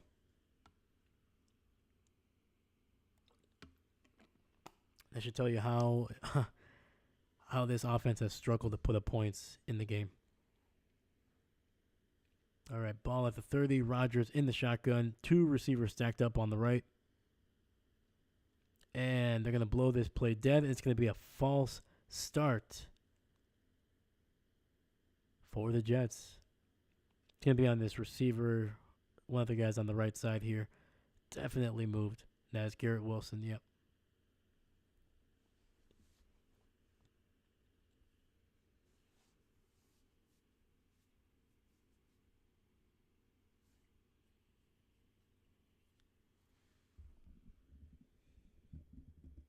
All right. 1st and 15.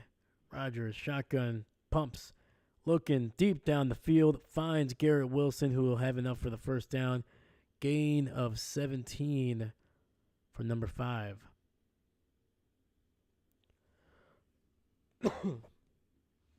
Wilson just running a beautiful, beautiful little deep in route.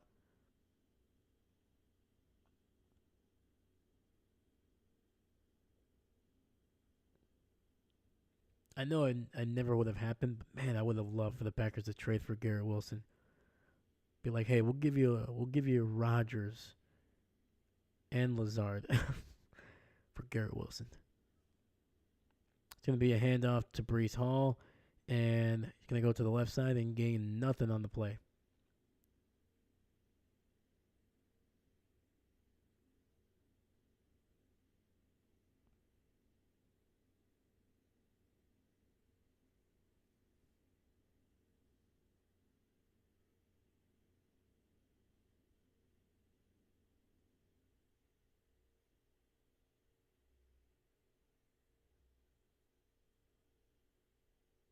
Yeah, Davante with 5 targets, 3 receptions for 30 yards.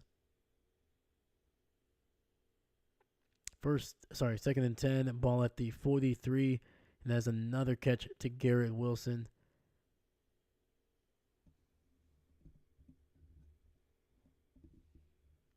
Dude, Wilson is just such a smooth runner in his routes, man, and he's just so sudden as well. When the kid is on, dude, he is one of the best receivers, I think, in the NFL. He hasn't reached that top echelon of like the Jamar Chase, Davante Adams, Justin Jefferson, but he is right below those guys. The kid has so much potential, man. So 3rd and 2, it's going to be a throw to Davante, and the pressure gets to Rodgers. He's able to throw the ball, but it's going to be behind Davante, and that'll be a 4th down for the Jets, and they're going to send the punting unit out. And that was Highsmith with the pressure, beating Tyron Smith off the edge.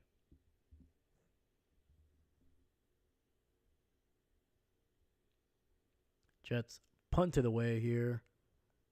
It's going to be fair caught at the... Oh, no, it's not going to be fair caught. It's going to be returned at the 22. Nice gain of about 10 on the return.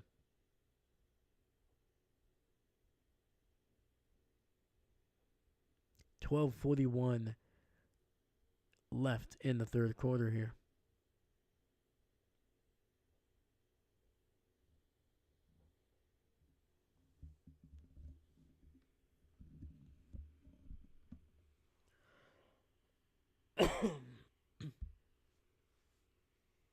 Yeah, Rodgers just not being able to connect with Davante. Don't get me wrong. All it takes is one big play for Davante to get open. Guy is one of the best route runners in the NFL, especially on that getting off the line. Just a great job of being able to beat man coverage.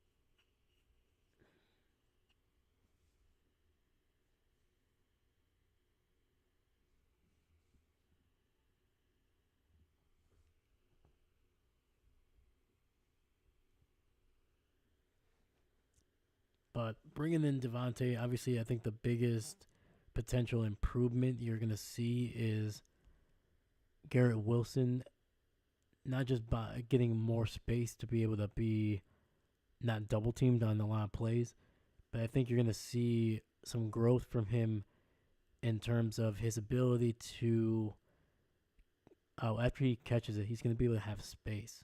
And that is something that Garrett Wilson has always excelled at ever since he got into the league. When the kid has space after the catch, like I said, he's so smooth, he's so sudden with his movement. Now that there's going to be more space, it's not just going to be able to be in single coverage, but it's going to be his ability to create separation and then yardage after the catch. Those are the biggest things you're going to see, I think, out of Garrett Wilson. And if they can continue to develop this kid into one of the best receivers in the game, and Rodgers doesn't just try to force the ball to his former Packer teammates, I think that's going to be the big thing. And granted, you've seen Rodgers throw to Wilson a lot more in this game than he has Davante, which I think is a good thing. So I think it's healthy for this offense. And hopefully that continues, because I think Davante, at this stage in his career, I think he's still one of the best receivers in the NFL. I think he can still take over certain games. But he's, I think, at what? He's 31, 32, going to be 32, I think. Maybe 33 now, I don't know. But he's no longer the guy that he was, 3, 4, 5 years ago. He's not, I wouldn't say he's in the peak of his career. I think he's getting towards I think he's closer to the end of it than he is at the beginning, for sure, or at the very beginning of his peak. So it can be a run up the middle here, gain of about 2, maybe 3 for the Steelers.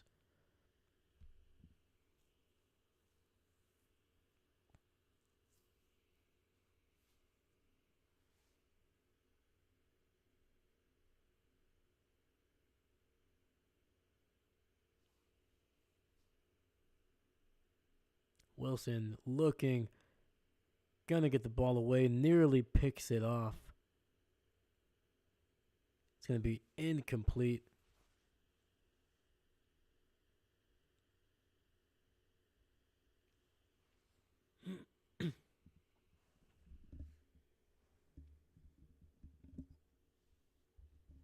Yeah, Wilson nearly brought down in the backfield for a sack.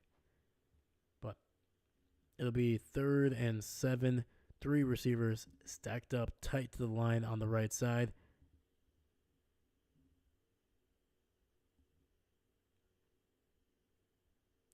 Has a little bit of time, throwing it deep down the field, and then it's going to be caught by George Pickens. Holy cow. The initial pass was short. It hit the Jets player in the helmet, but just popped up perfectly for Pickens just to basically catch it off the top of his head. And then continuing to fight for the ball, the Jets corner nearly ripped it out. But once again, Pickens able to secure the catch, get down, and heck of a throw, heck of a catch. George Pickens, 4 for 104 in a touchdown. Ball at the 39. Wilson throwing it over the top to Darnell Washington, who is going to be good for about a yard on the play. Wow, there's a lot going on in that last catch by George Pickens. Holy cow.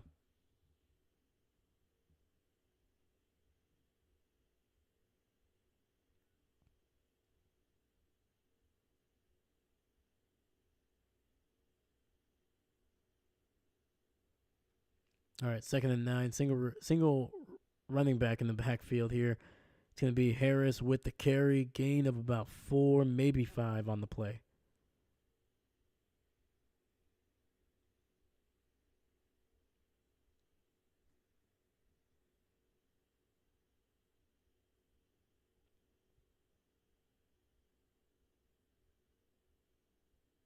Once again, this Jets defense giving up the big play. So, 3rd and 5, ball at the 34. Steelers approaching the edge here of the field goal, and it's going to be thrown up, and what's that, Pat Freiermuth with a one-handed catch. Holy cow. He slammed his head right into the turf, but able to hold on to it. There were some tight covers there too. Heck of a throw, heck of a catch, even a better catch by Fryermuth. That'll be a first down. Ball is going to be at the 13-yard line. Steelers in the eye. It's going to be a handoff. It's going to be a run up right up the middle, and it's going to be a nice first down run for the Pittsburgh Steelers inside the 5, down at about the 2-yard line. And that was Jaylen Warren, a player that's been injured for a couple weeks. Now he's back. He's a smaller back, but man, dude, he is not afraid to lower his shoulders and deliver some contact.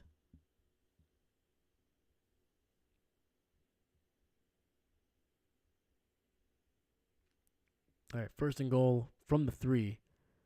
Another run. Jaylen Warren fighting for as much as he can, but he's going to get just back to the line of scrimmage.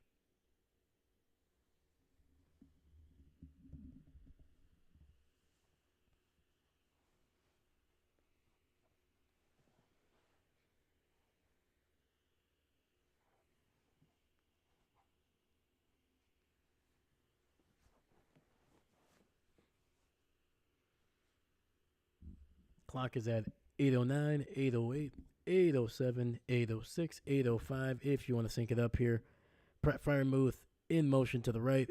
Wilson under center, throwing it, jump ball to Pickens. He's going to be able to haul it in, but unfortunately going to be out of bounds by the time he's able to corral that one. Great throw by Wilson. That was right on the money.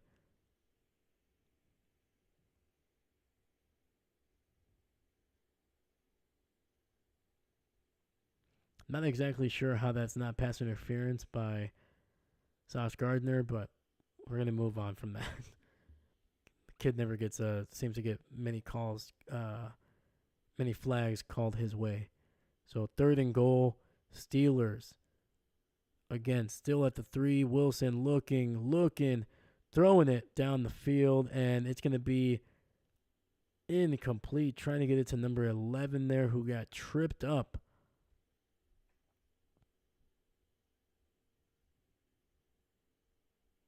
Let's see here. They're saying that was a incidental contact. No, he definitely tripped him up for sure.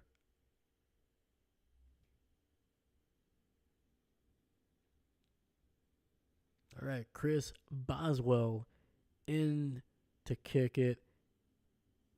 Potentially taking the lead here, and it's right down the middle, and the Steelers will take a 1-point lead here with 7:49 left in the 3rd quarter. Sorry, I got distracted by what the heck Rodgers was sniffing on the sidelines here. Is that the ayahuasca? Put it in the bottle. Getting some DMT. Trying to get to the 4th dimension. Trying to figure out how to stop this Steeler defense here. Trying to crack the code.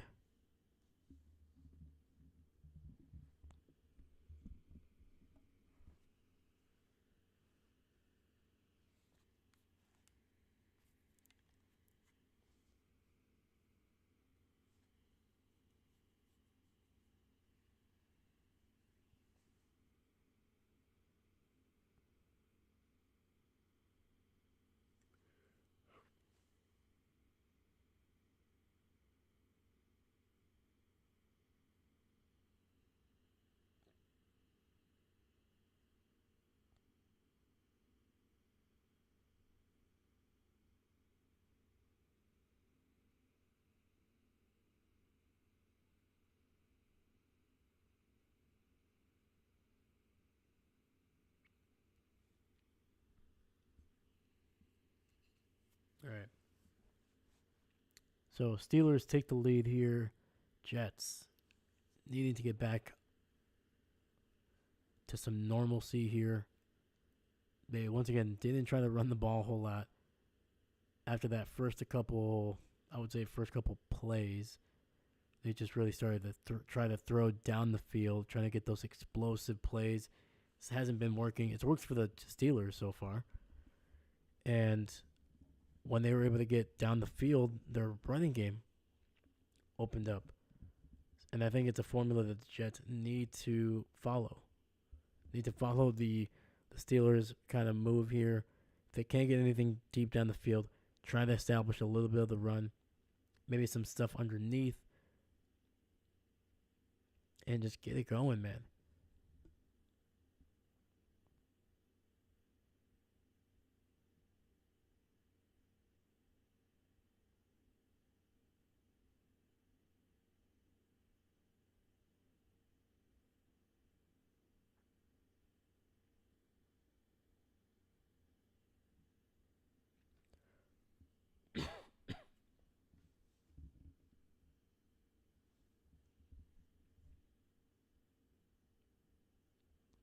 All right. Boswell's kick is up. It's going to be returned by the Jets here out at the 23 yard, taken down. And the Steelers punt coverage team, man, doing a kick coverage team just doing a phenomenal job.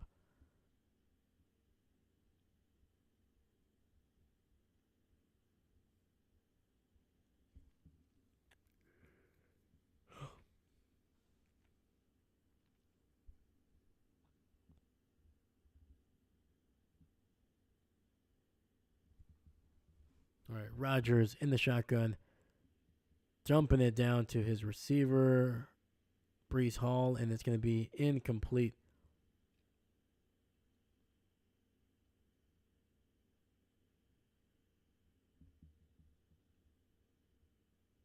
Rodgers definitely looking to his left side, trying to get it to Davante or Garrett Wilson. After the pressure got there, he just tried to dump it down to Brees Hall, who was on the right side, basically running a little swing pass that did not go exactly where he wanted it. So 2 receivers stacked up on the left. Lazard in the slot to the right. Rodgers looking, connecting, and it's going to be intercepted again by the Pittsburgh Steelers. He's at the 20. He's going to turn upfield here, down to the 10, 5, and it's going to be taken. He's going to be taken down by Davante Adams at the 1 yard line, and that is Bishop with his second interception of Aaron Rodgers tonight. And Rodgers trying to throw it to Wilson on a little bit of a wheel route. It was able to get past Bishop, and it hit Wilson right on the right shoulder, but it popped up and ricocheted back to Bishop and just picked it up and got down the field. Davante doing a great job of saving what would have been Aaron's second pick 6 of the season.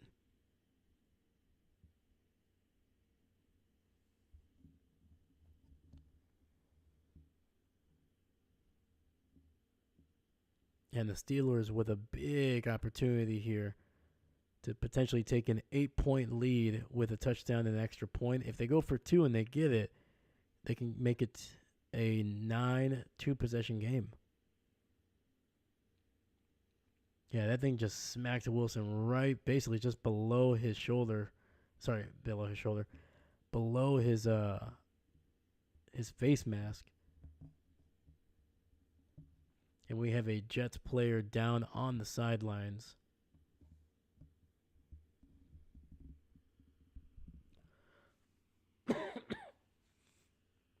And Bishop, who's a rookie, 2 picks, man. I can't remember the last time Rodgers threw 2 picks to a rookie in his career. I don't know if it's happened.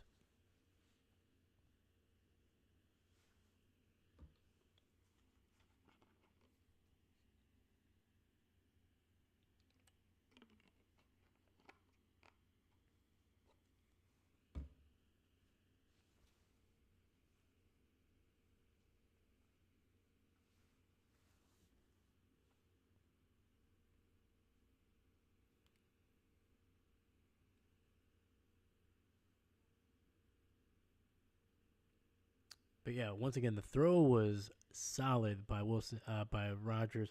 Was a little bit behind, maybe a little bit, but I think there was a safety over the top.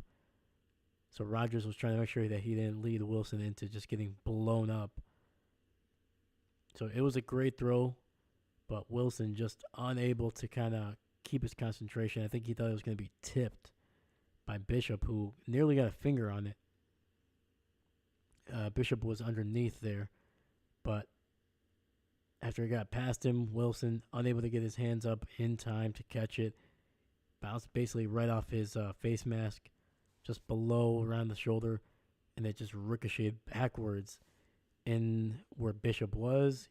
Easy, just scoop it, and then making a heck of a run, dude.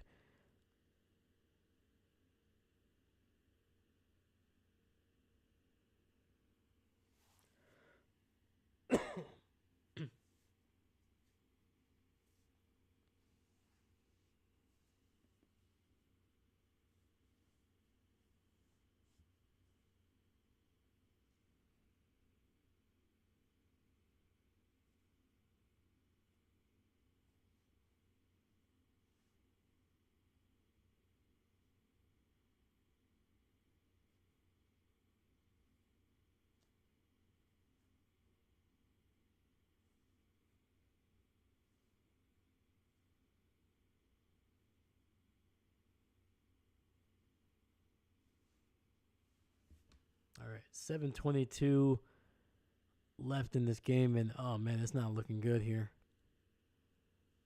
It's by Newman, who got lit up by Patrick Queen, the former Baltimore Raven, and they had to take his face mask off. It looks like they're gonna take him out on the cart here. Dang.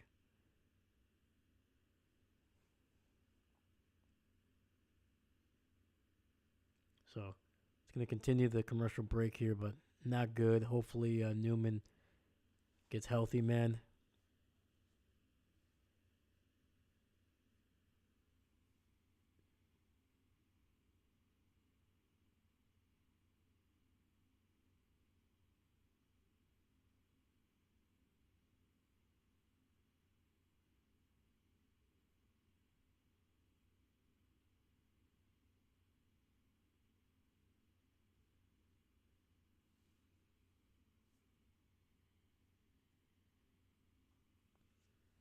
Yeah, so Rodgers, another interception. I'm trying to remember how many games this season he has with multiple.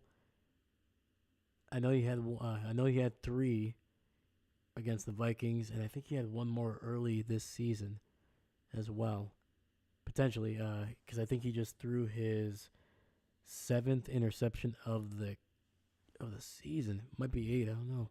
Let me double check here.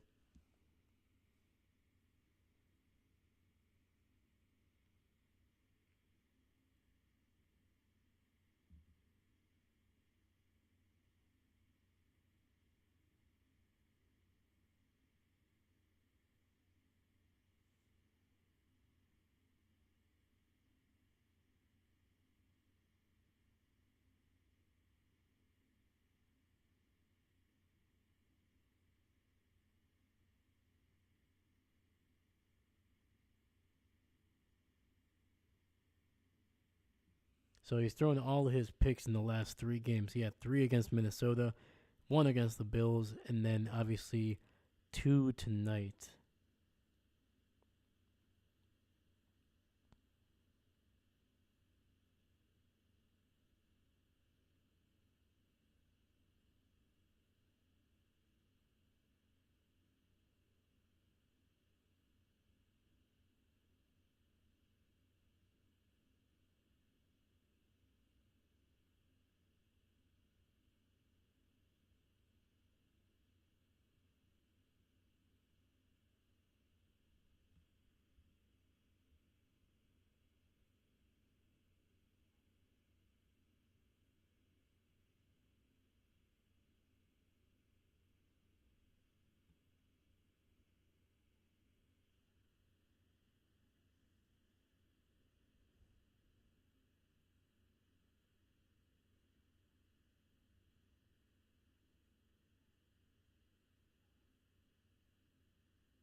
So it looks like it might be. Again, I think there's just a precautious thing. But they stabilized his neck and his spine, making sure that he can't move, or just making sure that he's not going to be able to, you know, cause any potential more damage to if anything's there. Hopefully, that's just more precaution than any actual effect what he has. But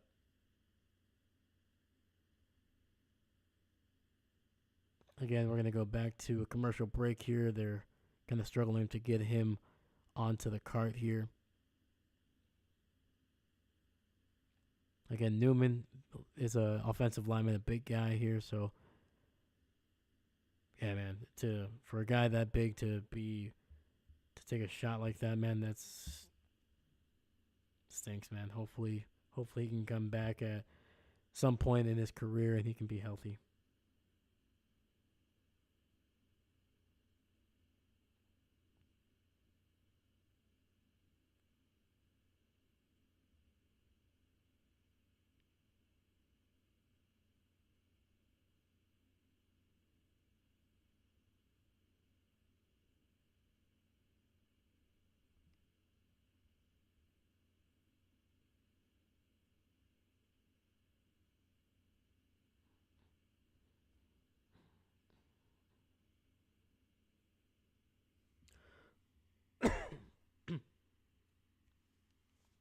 All right, looks like they got him on the card and they're sending him to the tunnel. So shout out to the medical and the emergency crew on the sidelines, man. So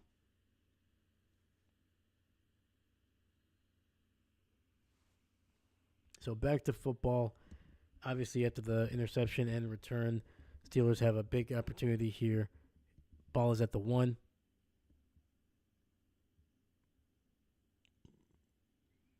And it's going to be a QB sneak, and they're going to mark him literally inches away here.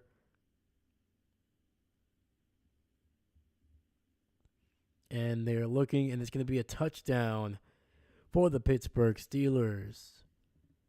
The initial spot was about a few inches off, but they reviewed it, and it looks like it's going to be a nice QB sneak for the Pittsburgh Steelers.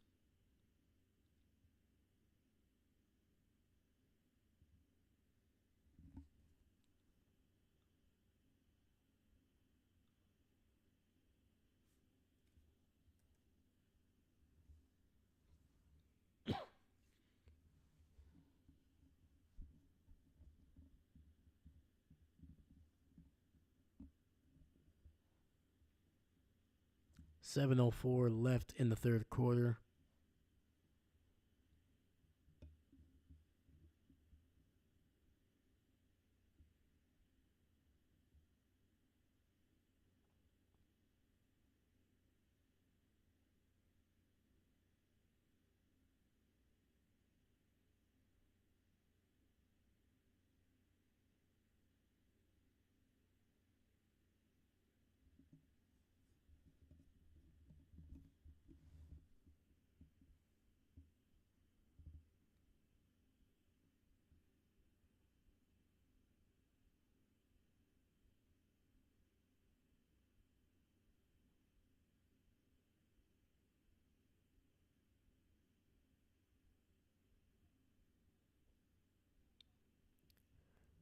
Yeah, sorry, they're taking a little bit of time here. It looks like they're just trying to double check here, but it looks like it has been officially confirmed upstairs as a touchdown.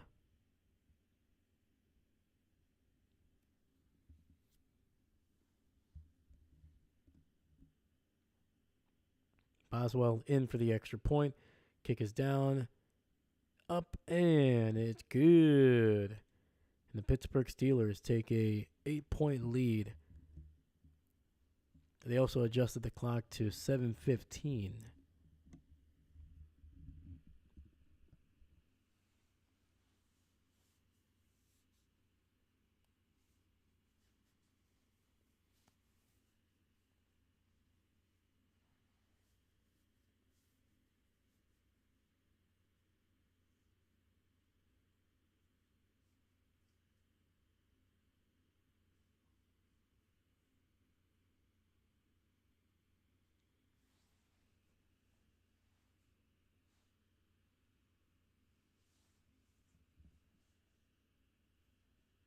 right, and the Pittsburgh Steelers, man, at one point were trailing 6-15, have come back with 17 unanswered points, including 2 Aaron Rodgers interceptions by the rookie Bishop. The kickoff is up, and it will be returned by the Jets. And he trips and falls around the 20, and that's going to be all she wrote.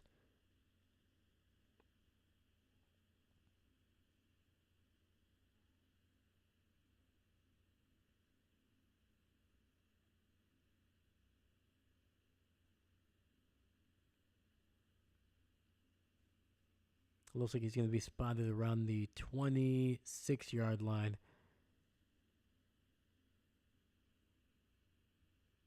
Pittsburgh hasn't really gotten a whole lot of sacks on Rodgers, but they've been able to get some pressure on him. So 1st and 10, ball at the 26. Rodgers in the shotgun. It's going to be a handoff to Breland Allen, who's going to pick his way forward, keep those legs churning. He's going to be spotted just ahead of the 30 down to about the 31 for a gain of about 5.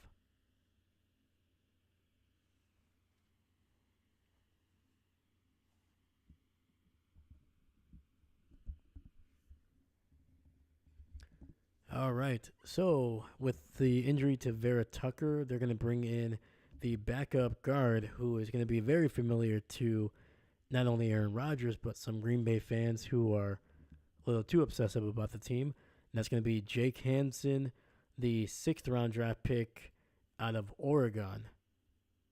Drafted in 2021, I believe, maybe 2020, by the Packers. It's going to be a pass to Alan Lazard for a first down. Lazard running a nice little shallow cross. So just add another Green Bay Packer to the list of players playing in this game here. Jake Hansen in. Rodgers in the pistol. Davante at the top of the screen. Garrett Wilson alone on the right side. It's going to be a run. Breland Allen busting through. It's going to be a gain of about 13. Sorry, that is Breece Hall. I only see the 0, so I always think it's Breland Allen, but it is not. And he's going to be out across the 50 down to about the 41 of Pittsburgh.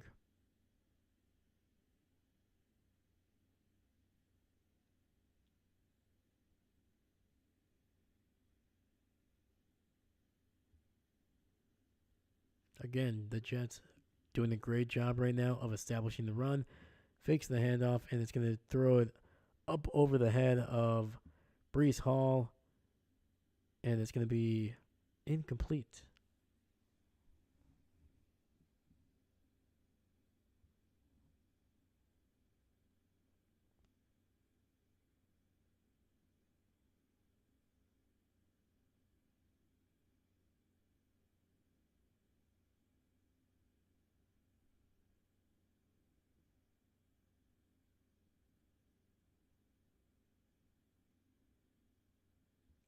Second and 10, 2 receivers to the left.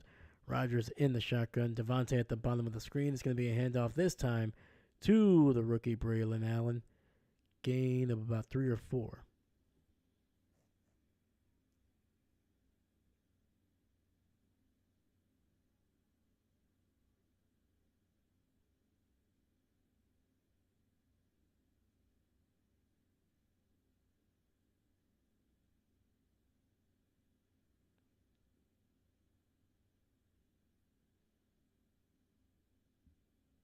It's a good thing the offensive lineman that was carted off, he seems to be able to move his extremities, so that's a good thing.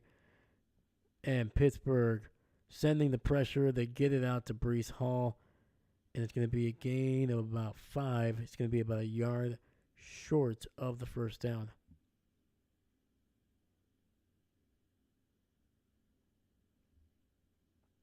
They are deep in Pittsburgh territory, so I don't think they want to settle for a field goal here. Rodgers' hand is bleeding again.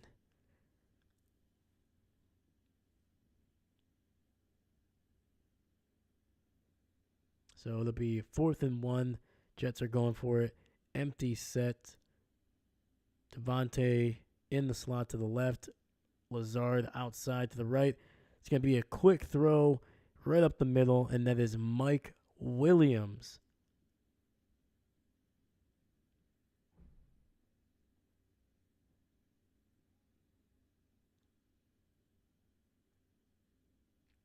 Mike Williams obviously had a rough week. Many people were saying the reason that they traded for Davante was because of him.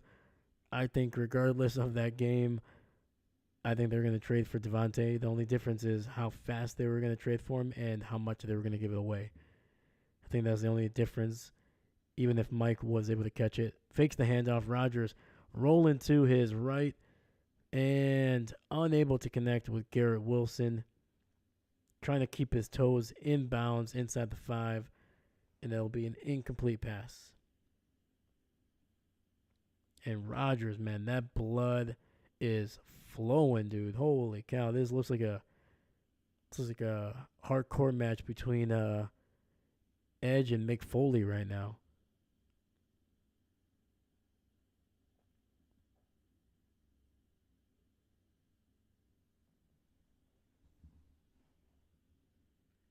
Second and 10, ball at the 17-yard line.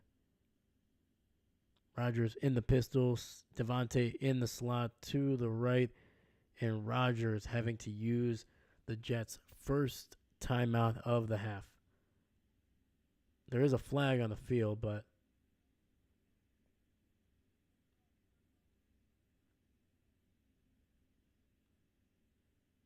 and they're going to give the Jets the timeout here.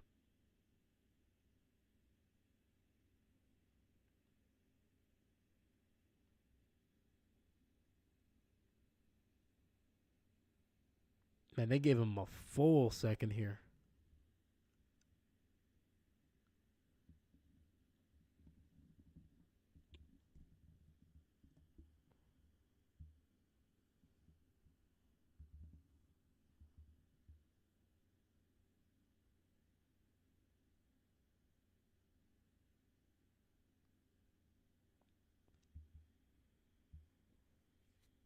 All right, 3 receivers to the right. Adams and Garrett Wilson in the slot. Mike Williams split out way wide on the right. Rodgers in the shotgun. Fakes the handoff. Gets it. Trying to get it to Davante Adams, but the ball will be batted down immediately. Rodgers taking a little bit of a hit there. Is that TJ Watt who, see here.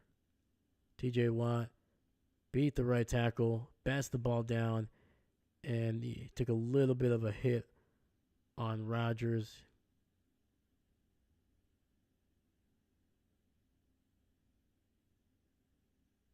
So 3rd and 10. Rodgers looking, and it's going to be incomplete. Trying to get it to Mike Williams. Great coverage by the Steelers there, and the Jets are going to have to settle for a field goal here, I believe.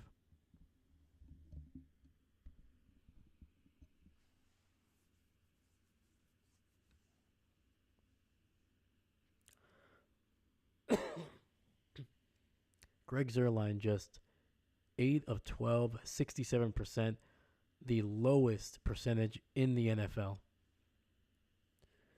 I mean, this should be a 35. Yeah, it's a 35-yard kick, so it's going to be a pretty easy one. And it's going to be blocked. Oh, my God, it is blocked.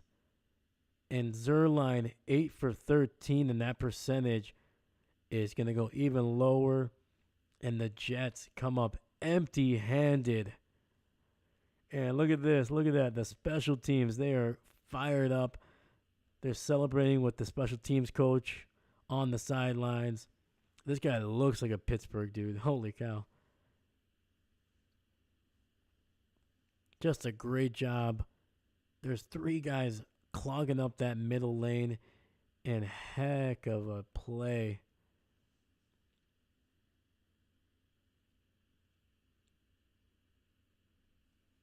Look at those big paws just getting up there, man. And that was you're never gonna believe it. That was the former Green Bay Packer, Dean Lowry, stopping that one. Dude, there's Packers all over the field here. Making plays, baby, making plays.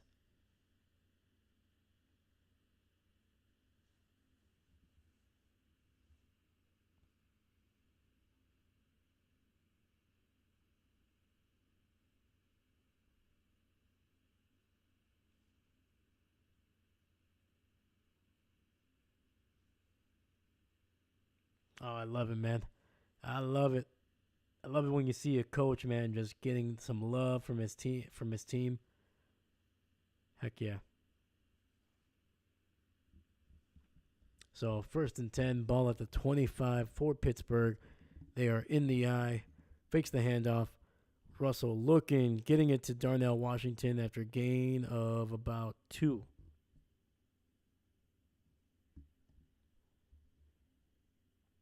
Yeah, the Jets are starting to key in on that one there.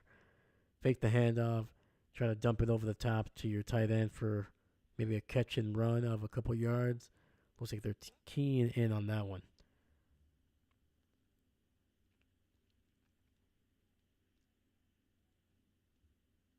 All right, 2 receivers to the right. Wilson in the shotgun. It's going to be a run up the middle, but Najee unable to get anything on that play, so it'll be 3rd and 8.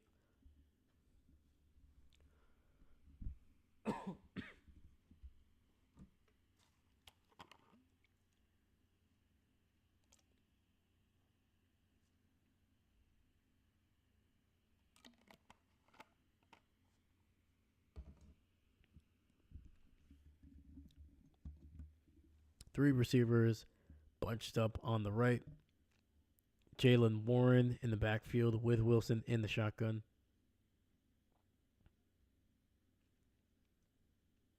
Jets getting some pressure, forcing Wilson to get out. And Jalen Warren makes a man miss, and he is going to get a first down near the 40, down to about the 38, 39. And we might have a Jets player on the ground here. Heck of a job by Wilson, rolling to his right, buying a little bit of time, getting the ball nice and go.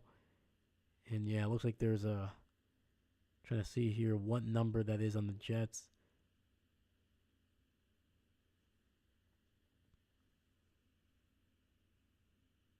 And that is number 21, Davis. It looks like the receiver kind of just threw himself into the tackle, might have hit his head or neck, but he is being helped off the field. Oh, yeah. Knee right to the side of the head.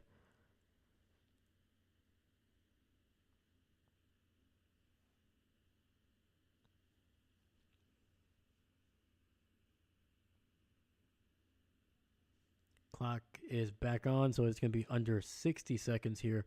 1st and 10, ball at the 38. Wilson under center, single back in the backfield. It's going to be a handoff to Warren, who is going to barrel through out across the 40 down to about the 43.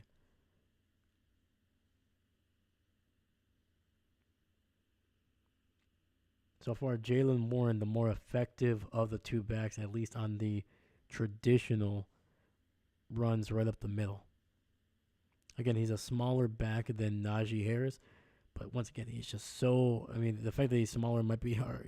Might be able to help him out a little bit. Harder to find behind those big offensive linemen, but 3 receivers to the left. Wilson in the shotgun. Fakes the handoff, rolling to his left. Gets it out to George Pickens, who is going to fight for the first down yardage.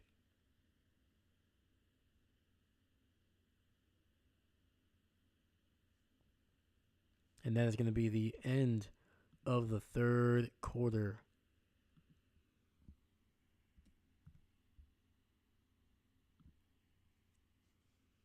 with the Steelers driving down the field with the potential to make this a 2-possession lead, 15 points with the extra point if they can get a touchdown.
Yeah, Mike Tomlin, man, he's been able to find some different ways to be able to get this ball moving down the field offensively. Jalen Warren has been a big help. It's been a big boost in the second half.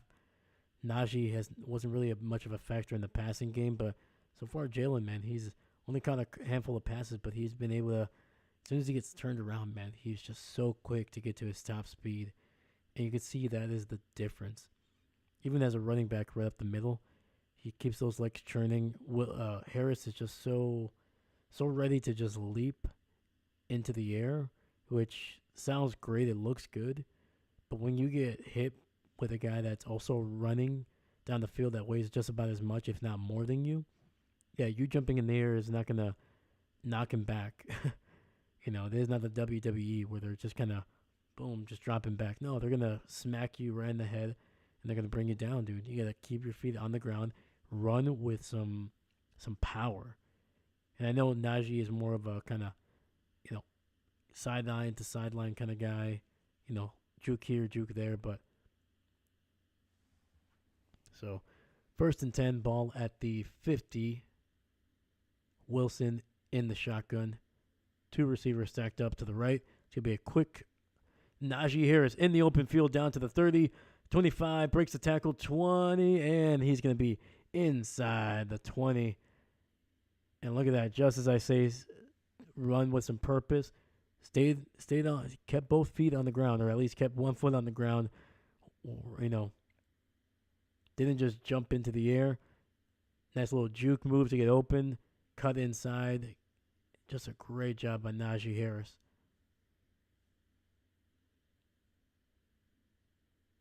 A lot of open space there on the left side. So 1st and 10, ball at the 16-yard line. It's going to be a handoff to Harris. He's going to pick his way all the way down to about the 12, 13-yard line.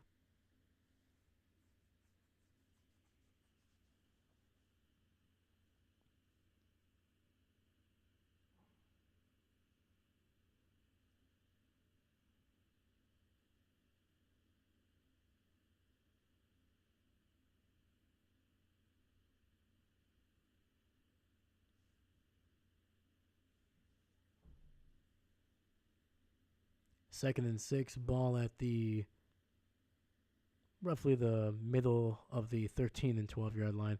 Najee Harris running up, 1st down inside the 5, down at the 4. And that is a 1st down for the Pittsburgh Steelers, and they are starting to establish themselves here. 8 plays, 71 yards. They keep on showing the Jets players on the sidelines, and they look so dejected. I think they're just bored, honestly. I don't think there's no part of the mental. They're like, oh, we're this, they're not thinking about that. But still, it's wild to me. 1st and goal, single receiver to the left. It's going to be another handoff to Harris, who is not going to be able to get anything going. It's going to be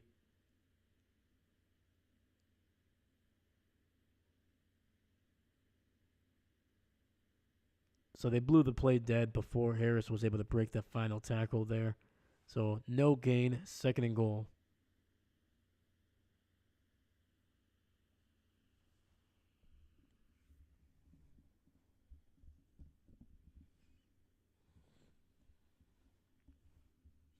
Just inside the 5. Fryermuth in motion to the right, single back in the backfield. Fakes the handoff. Wilson looking, finding somebody, but George Pickens unable to dive and get the pick.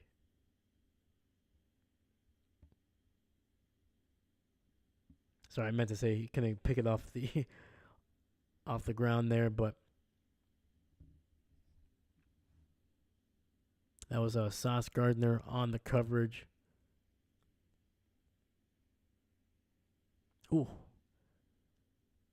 If Russell was just able to throw just a little bit of extra air in there, just a little bit, just an extra foot, George might have been able to get that one before it hit the ground.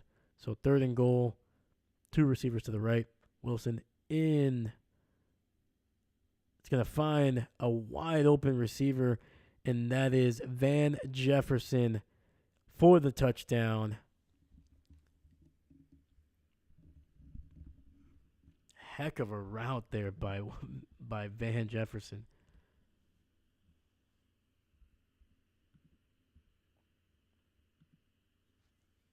So he was in the slot. George Pickens was out to the right side, wide, and just a nice little hesitation, and then just cut to the flat.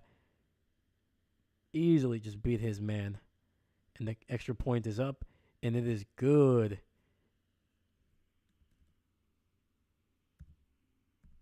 And the Pittsburgh Steelers, once again, they were down 6-15, have now scored 24 unanswered points.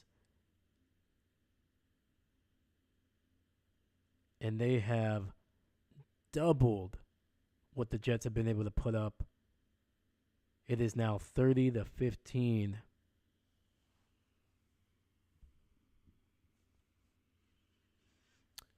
All right, man. This is you're down by 15. Now it's Aaron Rodgers and Davante's time. They brought him in for a reason. They need to get it going. This team cannot afford to drop to 2-5.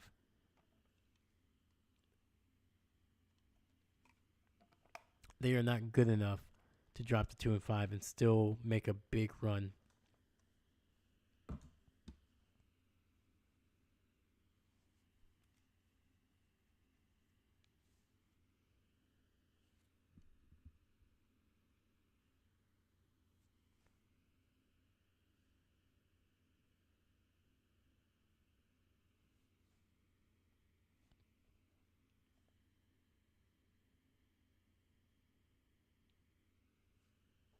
I'm not going to lie, man. Russell Wilson has impressed me. Again,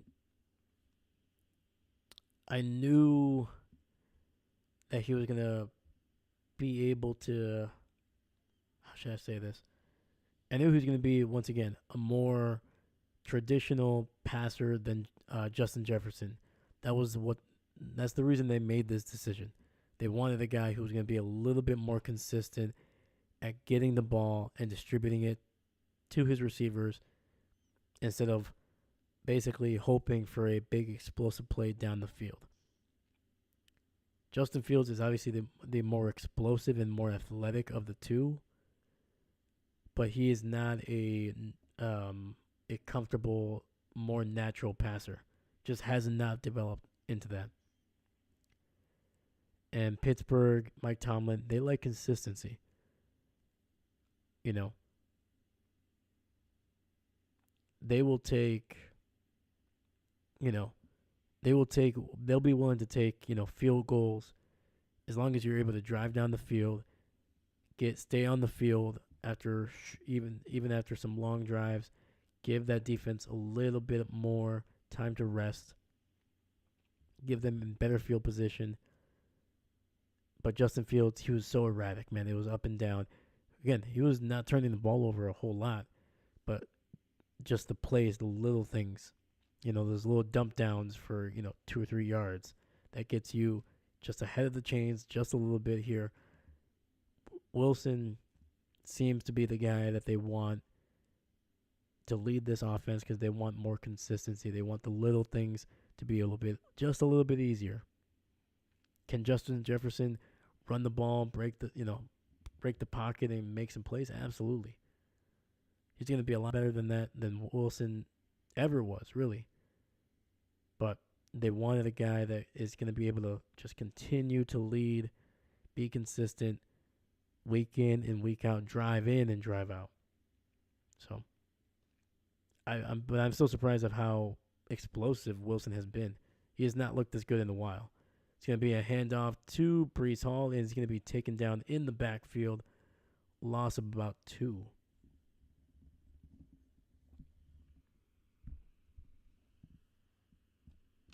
And that was Joey Porter Jr. knifing in there.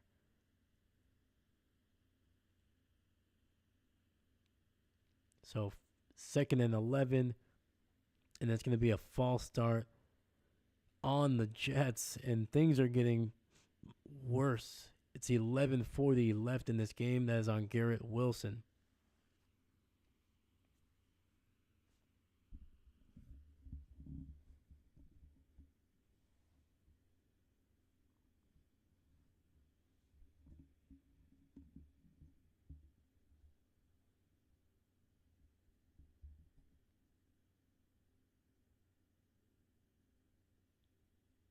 I think that's the second penalty on Garrett Wilson for a false start. All right. Davante and Wilson on the same side on the left here. They get it to the running back, Breece Hall, who was split out wide on the left. Gain of about 4. So it'll be a 3rd and about 12, I believe.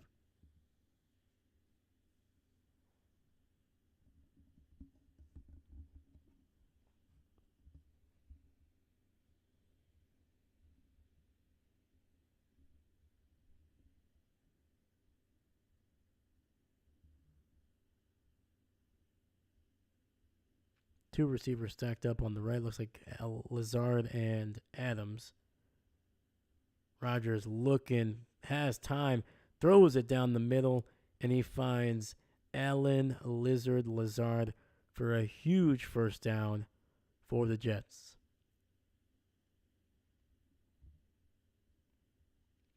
Pass rush unable to get there. Rodgers stepped up in the pocket, had all day to throw, delivered a strike to Lazard. Lazard nearly dropped that one, actually. Went right through his hands, but his knees were able to catch it. So 1st and 10, ball at the 47. Rodgers fakes the handoff, dumps it down to his tight end, Conklin, who's going to be taken down after a gain of about 1.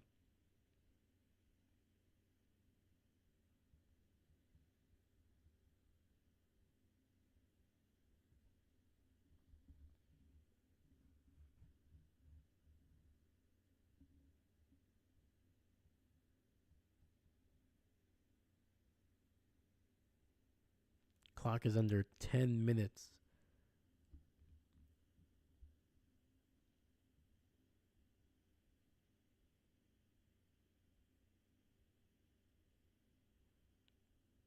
And it's going to be another false start on the Jets here. And that's going to be on the former Dallas Cowboy All-Pro Tyron Smith.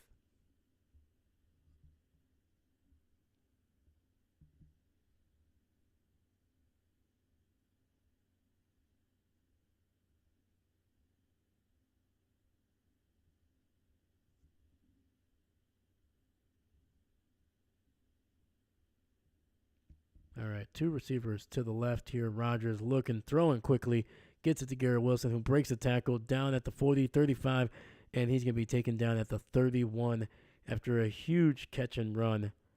Garrett Wilson making a huge play. Jets driving down the field here on chunk plays. They're getting penalties, but they're making up for it.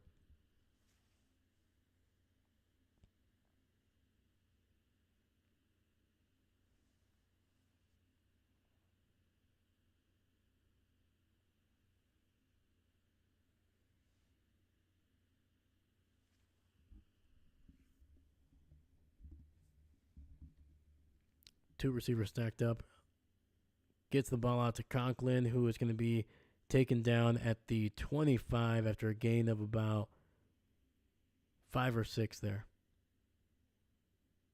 Clock is at 8:46, 8:45, 8:44, 8:43, 8:42, 8:41, 8:40.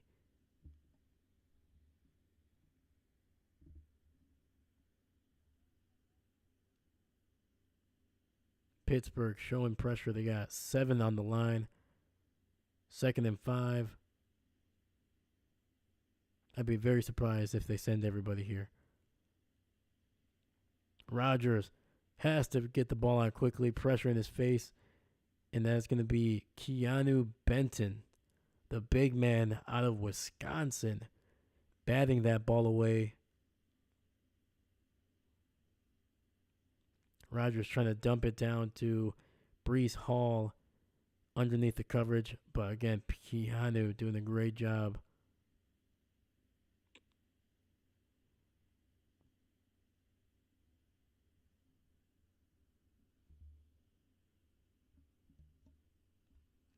Patrick Queen for the Steelers putting the pressure on. 3rd and 5. Rodgers has a little bit of time, tries to get it out to Conklin underneath, and he's going to get taken down for basically no gain. Once again, Patrick Queen in on the tackle. It'll be 4th and 5.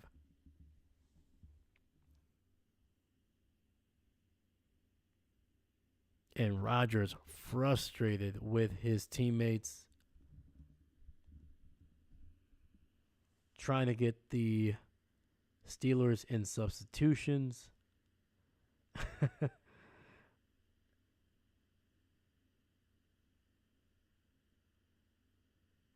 So Pittsburgh will use their first timeout of the half here.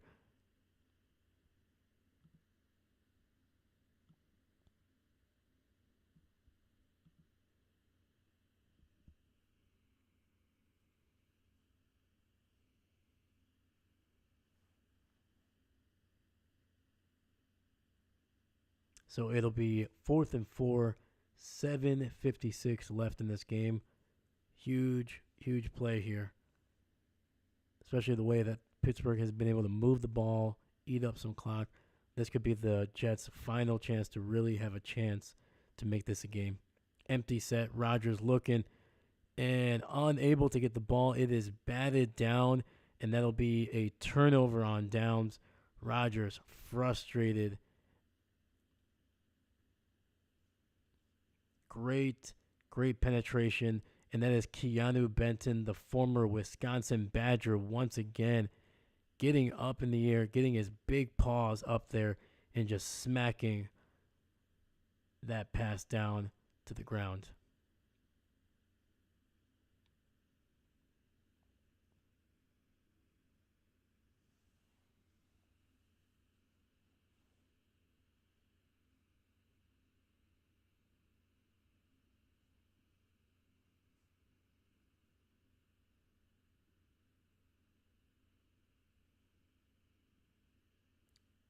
Once again, man, the Jets had a little bit of a thing going there at the end of the first and the beginning of the second quarter, but just not enough there, man.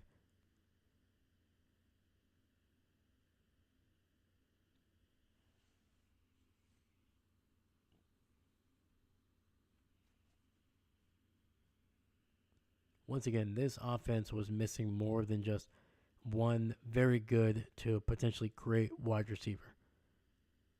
It's that simple. They were missing more than just that. They needed an offensive line. They needed Rodgers just to play better, in my opinion, as well. And he's had his moments for sure. But I think anybody that was saying, oh, we got Davante, we're going to be good. Everything's going to fall into place.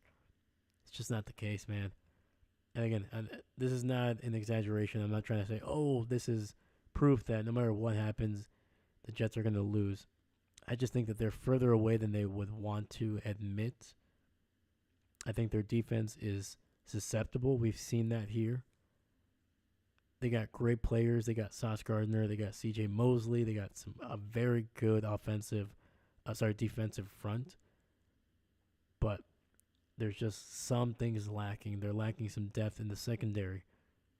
I think their their safeties are good, but not great. I think they're average to maybe even slightly below average, but I think they're serviceable. But if you want to be a Super Bowl contender, you're going to need some playmakers in your secondary. You're going to need to be dominant at the line on both lines, and they're just not that, man. Their offensive line is one of the worst in the NFL. Despite having good running backs, they are not always able to get explosive run plays.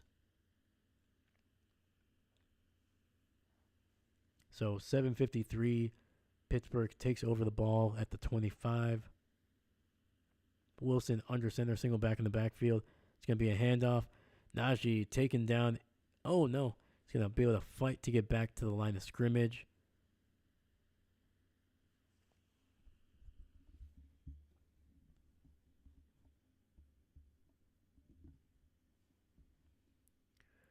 So into this game, Tony Adams, their safety, along with Ashton Davis.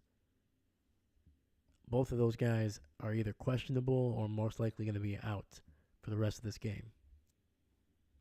So once again, some injuries on their secondary. They didn't always have the deepest depth. Fakes the handoff. Russell looking deep down the field, a wide open Austin there. That was, I believe, Calvin Austin, wide open underneath everybody in a huge gain. First down for the Pittsburgh Steelers. Going to be inside Jets territory at the 38.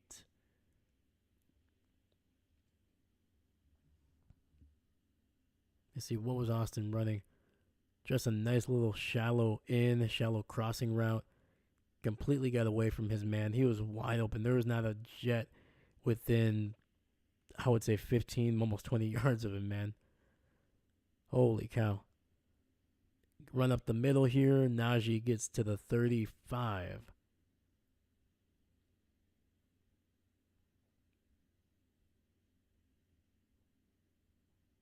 And that was just a great rub concept by the Pittsburgh Steelers on that big Austin catch and run.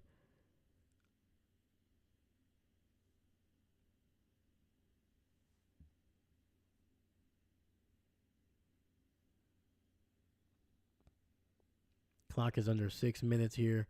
The Steelers in the eye. It's going to be another handoff, this time to the right. Najee able to get about 2. No, he's going to get more yards. Oh, no. They blew the play dead there. So he gained about 2 yards, I believe. 2, maybe 3 yards before the whistle blew. And we actually have 2 former Baltimore Raven middle linebackers. So we have C.J. Mosley, who plays for the Jets. He's been there for now, I think, 5 to 6 years. He was a first-round pick for them. Was a big part of what they were doing for a long time. And after he left, the Baltimore Ravens drafted Patrick Queen in the first round, and he was there for a couple of years until he left and signed with Pittsburgh. Jaylen Warren stumbling his way for a first down. Man, that dude is so... He was trying to run so fast, his legs couldn't catch up with him, so he was like stumbling as soon as he got the ball, but he got the first down. And the clock continues to roll. It's now going to be under 4:40.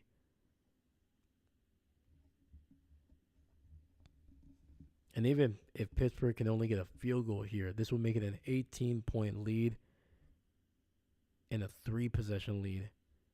all but guaranteeing the win here. Wilson under center, ball at the 29. It's going to be a run up the middle, and Warren unable to get anything going. It's going to be taken down back at around the 29, almost the 30.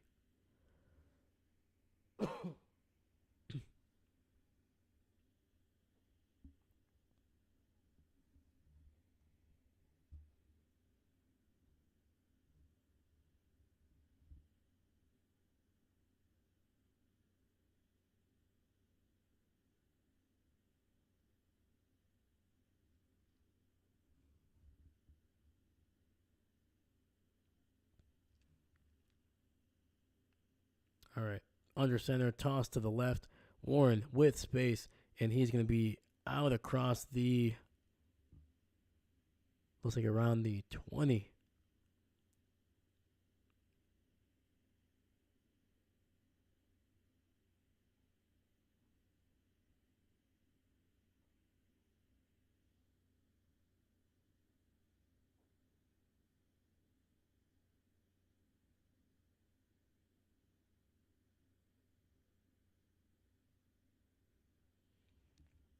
It's I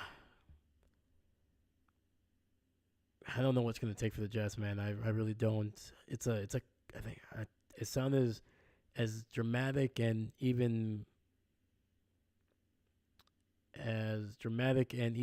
kind of like obvious or maybe even overblown as this may sound. I think it's a culture thing. You've seen it. You've seen it with the Cleveland Browns. You see it with you even saw it with the Lions for a long time. It's a culture thing. Dan Campbell changed the culture of Detroit. The Detroit Lions were not good even in his first year there, but Dan Campbell changed the culture of Detroit. Even when I think they in his first season they only won 3 or 4 games. They were not the same, you know, double team loss Lions that they were that year. They were a tough team, and they played like it. It didn't matter if they were down by 1 point or if they were down by 21. That team, you could tell that they had a swagger. They had an attitude that they were going to punch you in the mouth, and no matter what, at what point during the game it was. And I think that's the difference. I'm not saying the Jets have to be Dan Campbell's Detroit. I think every team has to have its own identity, but they had to have a winning culture.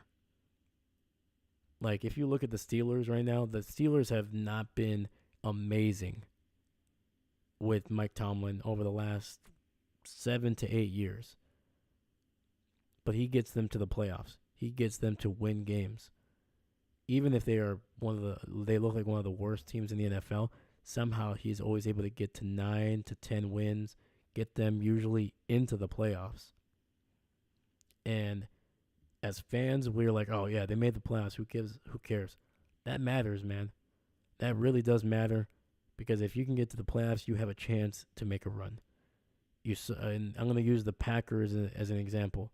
The Packers, the last time they won the Super Bowl with Rodgers, they were 10-6.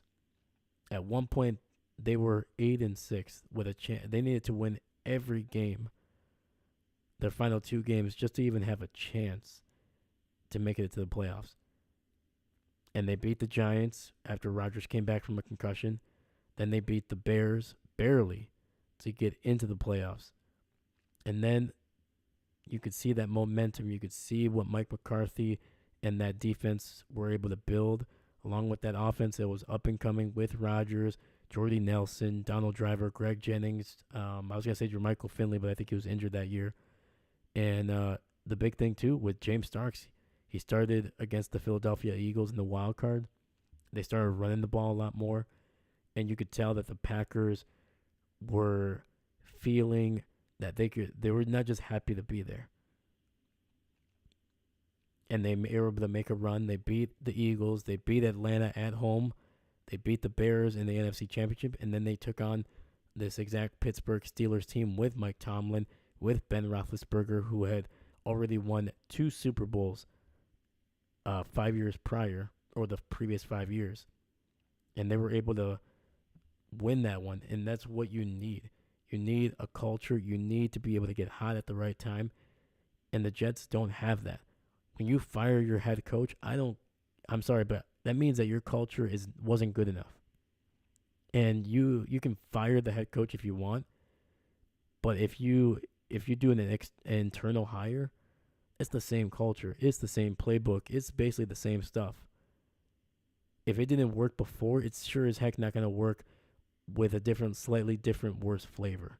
It's not going to make a difference. And I'm not saying Rodgers has made this worse or anything like that, but he hasn't brought anything. Rodgers from the beginning, he's like, "Oh, I'm going to bring a winning culture. I'm sorry, man, but it's not working. You can talk about it, but there's a very big difference, a huge difference.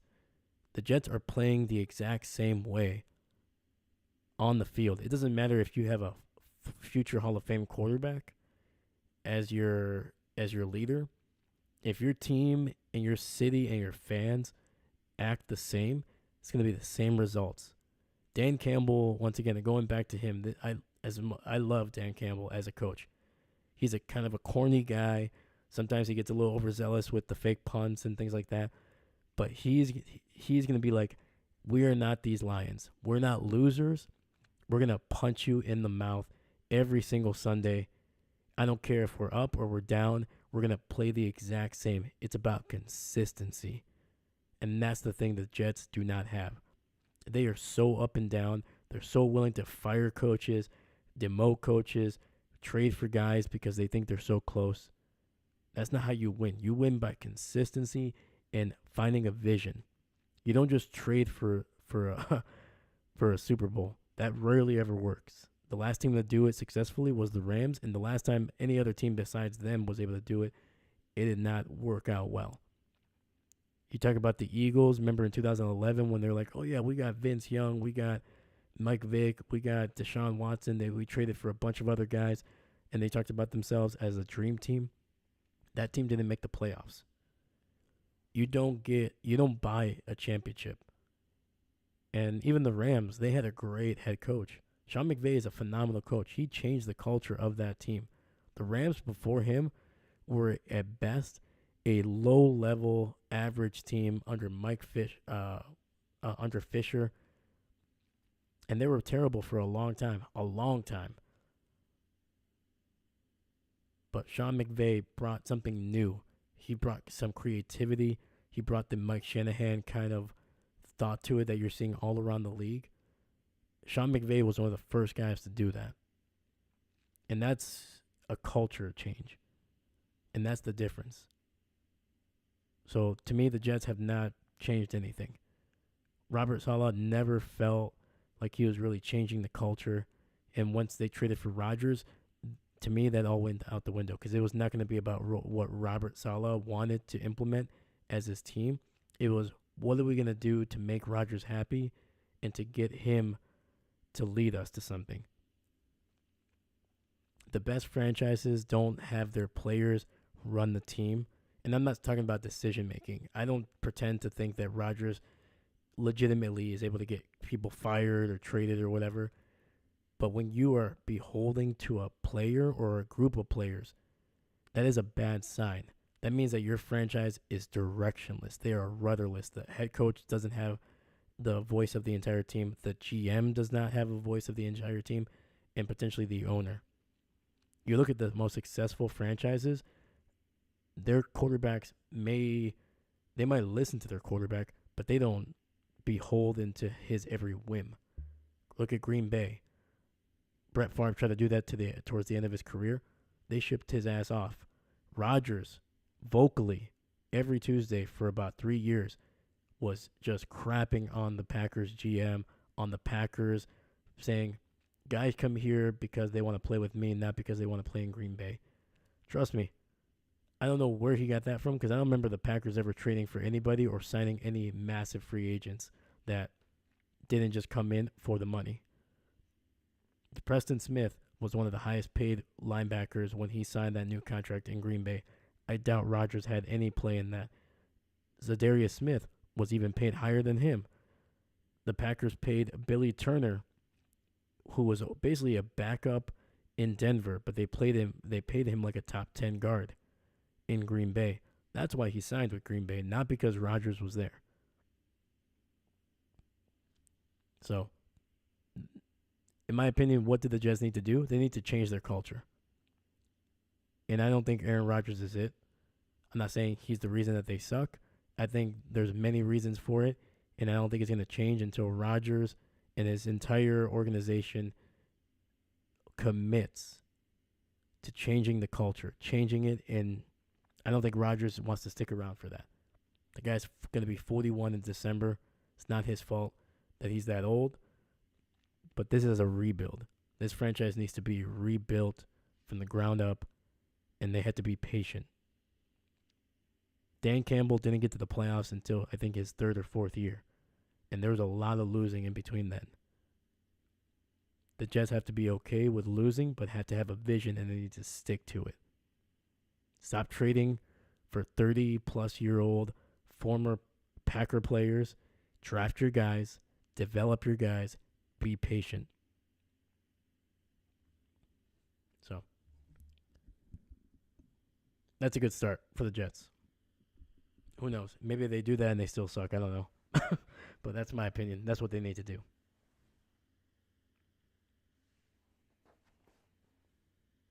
I mean, this is year 2 of the Aaron Rodgers experiment. The guy doesn't have many years left, and they're about to be 2-5, even after trading for Davante Adams.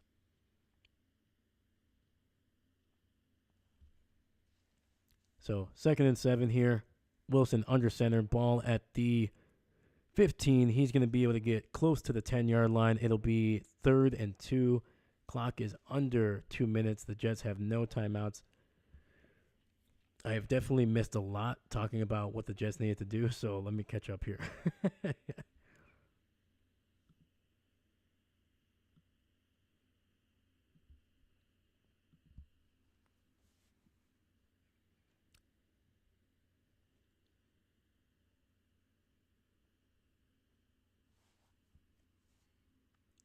And I feel for Jets fans, dude. I really do. Because I think this team, these fans, I should say, this fan base was sold a dream when they traded for Rodgers.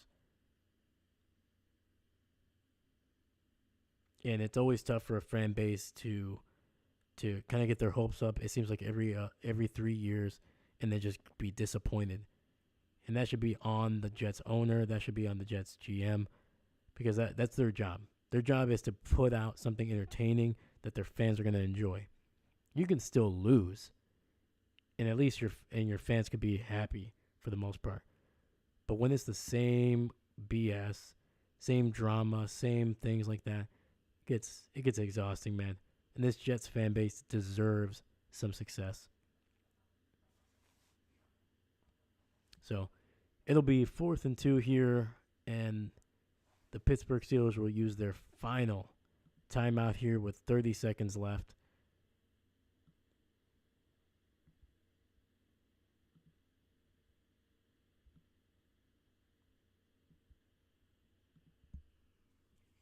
So Pittsburgh faces the Giants next week. Should be a pretty easy win. Then they have a bye. Then their schedule gets a lot tougher. Washington Commanders, Baltimore Ravens. It's going to be 2 tough matchups. Then they get a little bit easier with the Browns. And then the Bengals are going to come. They're going to go to the Bengals there. So couple tough games there over the next 5 there.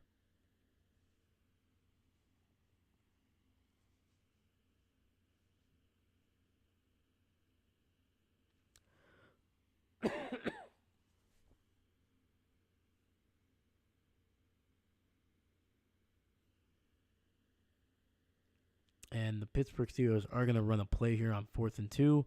It's going to be a handoff to Harris, and he is going to get into the end zone. And that is a touchdown for the Pittsburgh Steelers with 26 seconds left.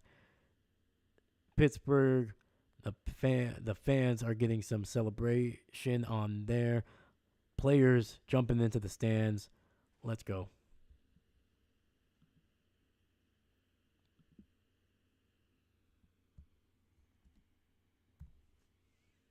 And I mean, this was a beatdown, dude.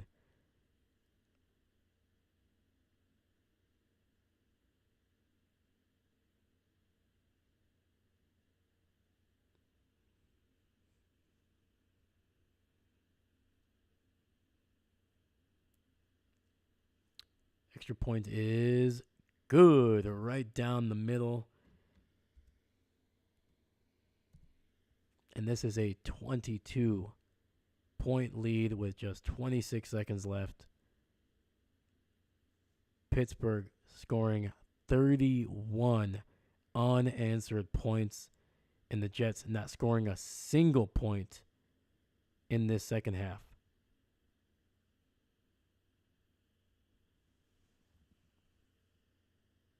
Like I said, the defense for this Jets team, man, is, I think they're tired. I think they are legitimately physically tired, but also mentally tired of having to carry this Jets offense for as many years as they have.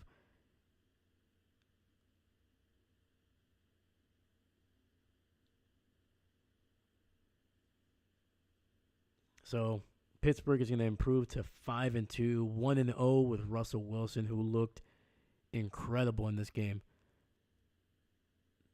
Again, this is still a pretty good Jets defense, but man, Russell Wilson, I got to give it to him, man. I wasn't expecting him to be as good as he was in this game. He impressed me.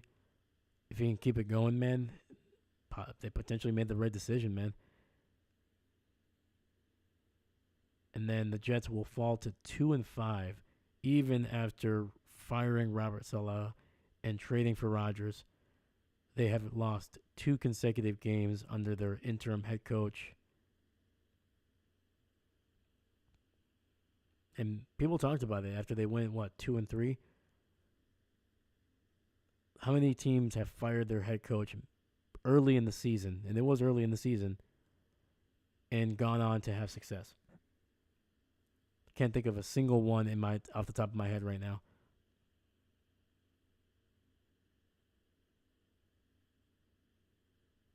So it's going to be a run up the middle there, and that'll likely be the final play of this game.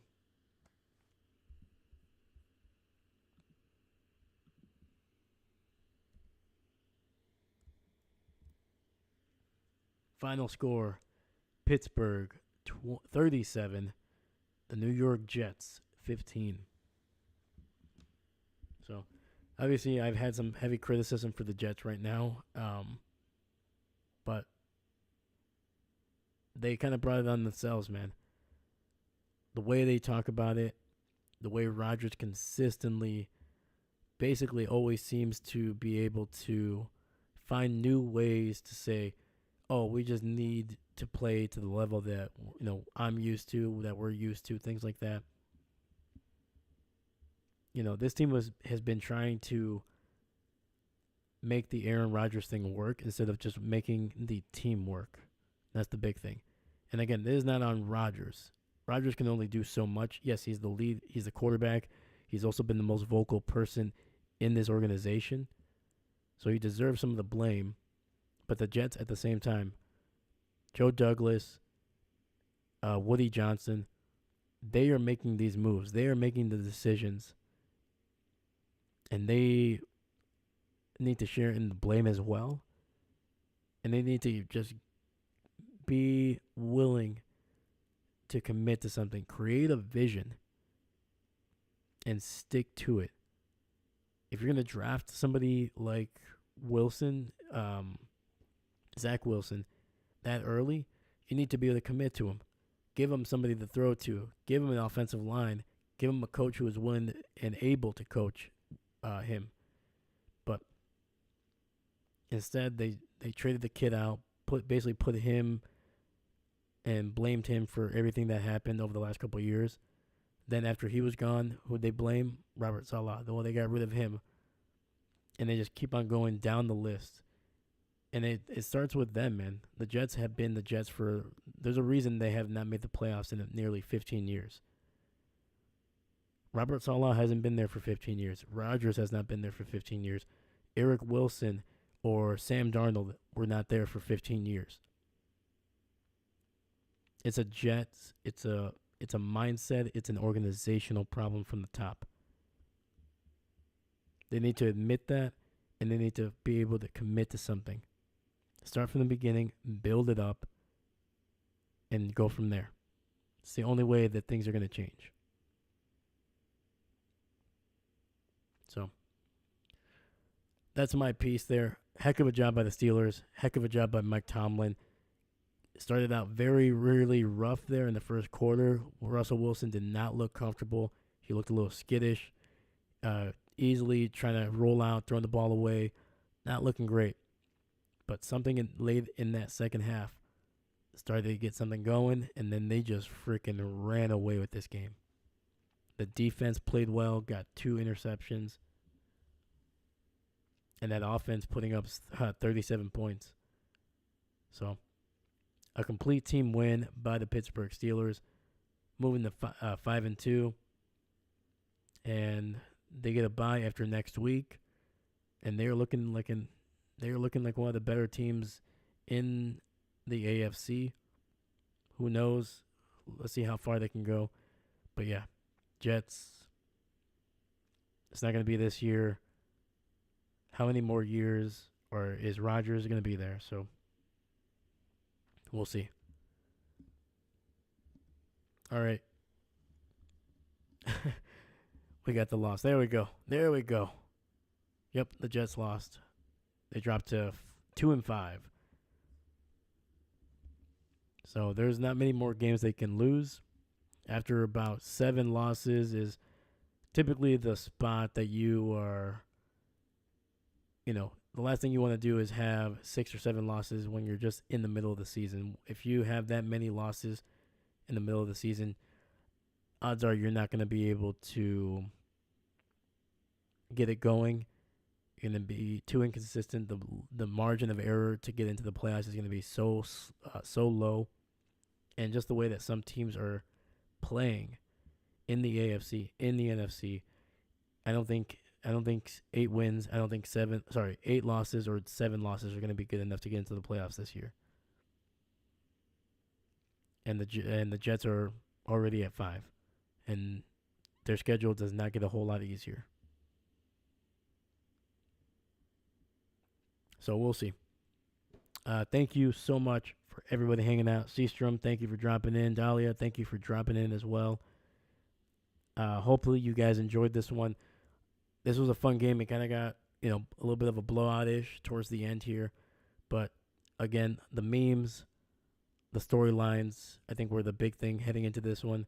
Russell Wilson having a crazy debut with the Pittsburgh Steelers. And Aaron Rodgers, Davante Adams, Allen Lazard, and Garrett Wilson just unable to get anything going offensively. And once again, they were more than one player away on offense to be able to be successful, and tonight proved that. So, thank you so much for everybody that hung out on Sunday. We did 3 games today, Packers, 49ers, and the Pittsburgh and Jets game. Heck of a Sunday, busy as heck, very late, almost 11 o'clock. So everybody get some rest. Hopefully your week is phenomenal. If you guys can catch tomorrow's game, please drop in. It's going to be a fun one. And I hope to see you guys there, even for a little bit. Once again, thank you so much. Appreciate you. Have a great night. My name is Dave, and I am not a coach.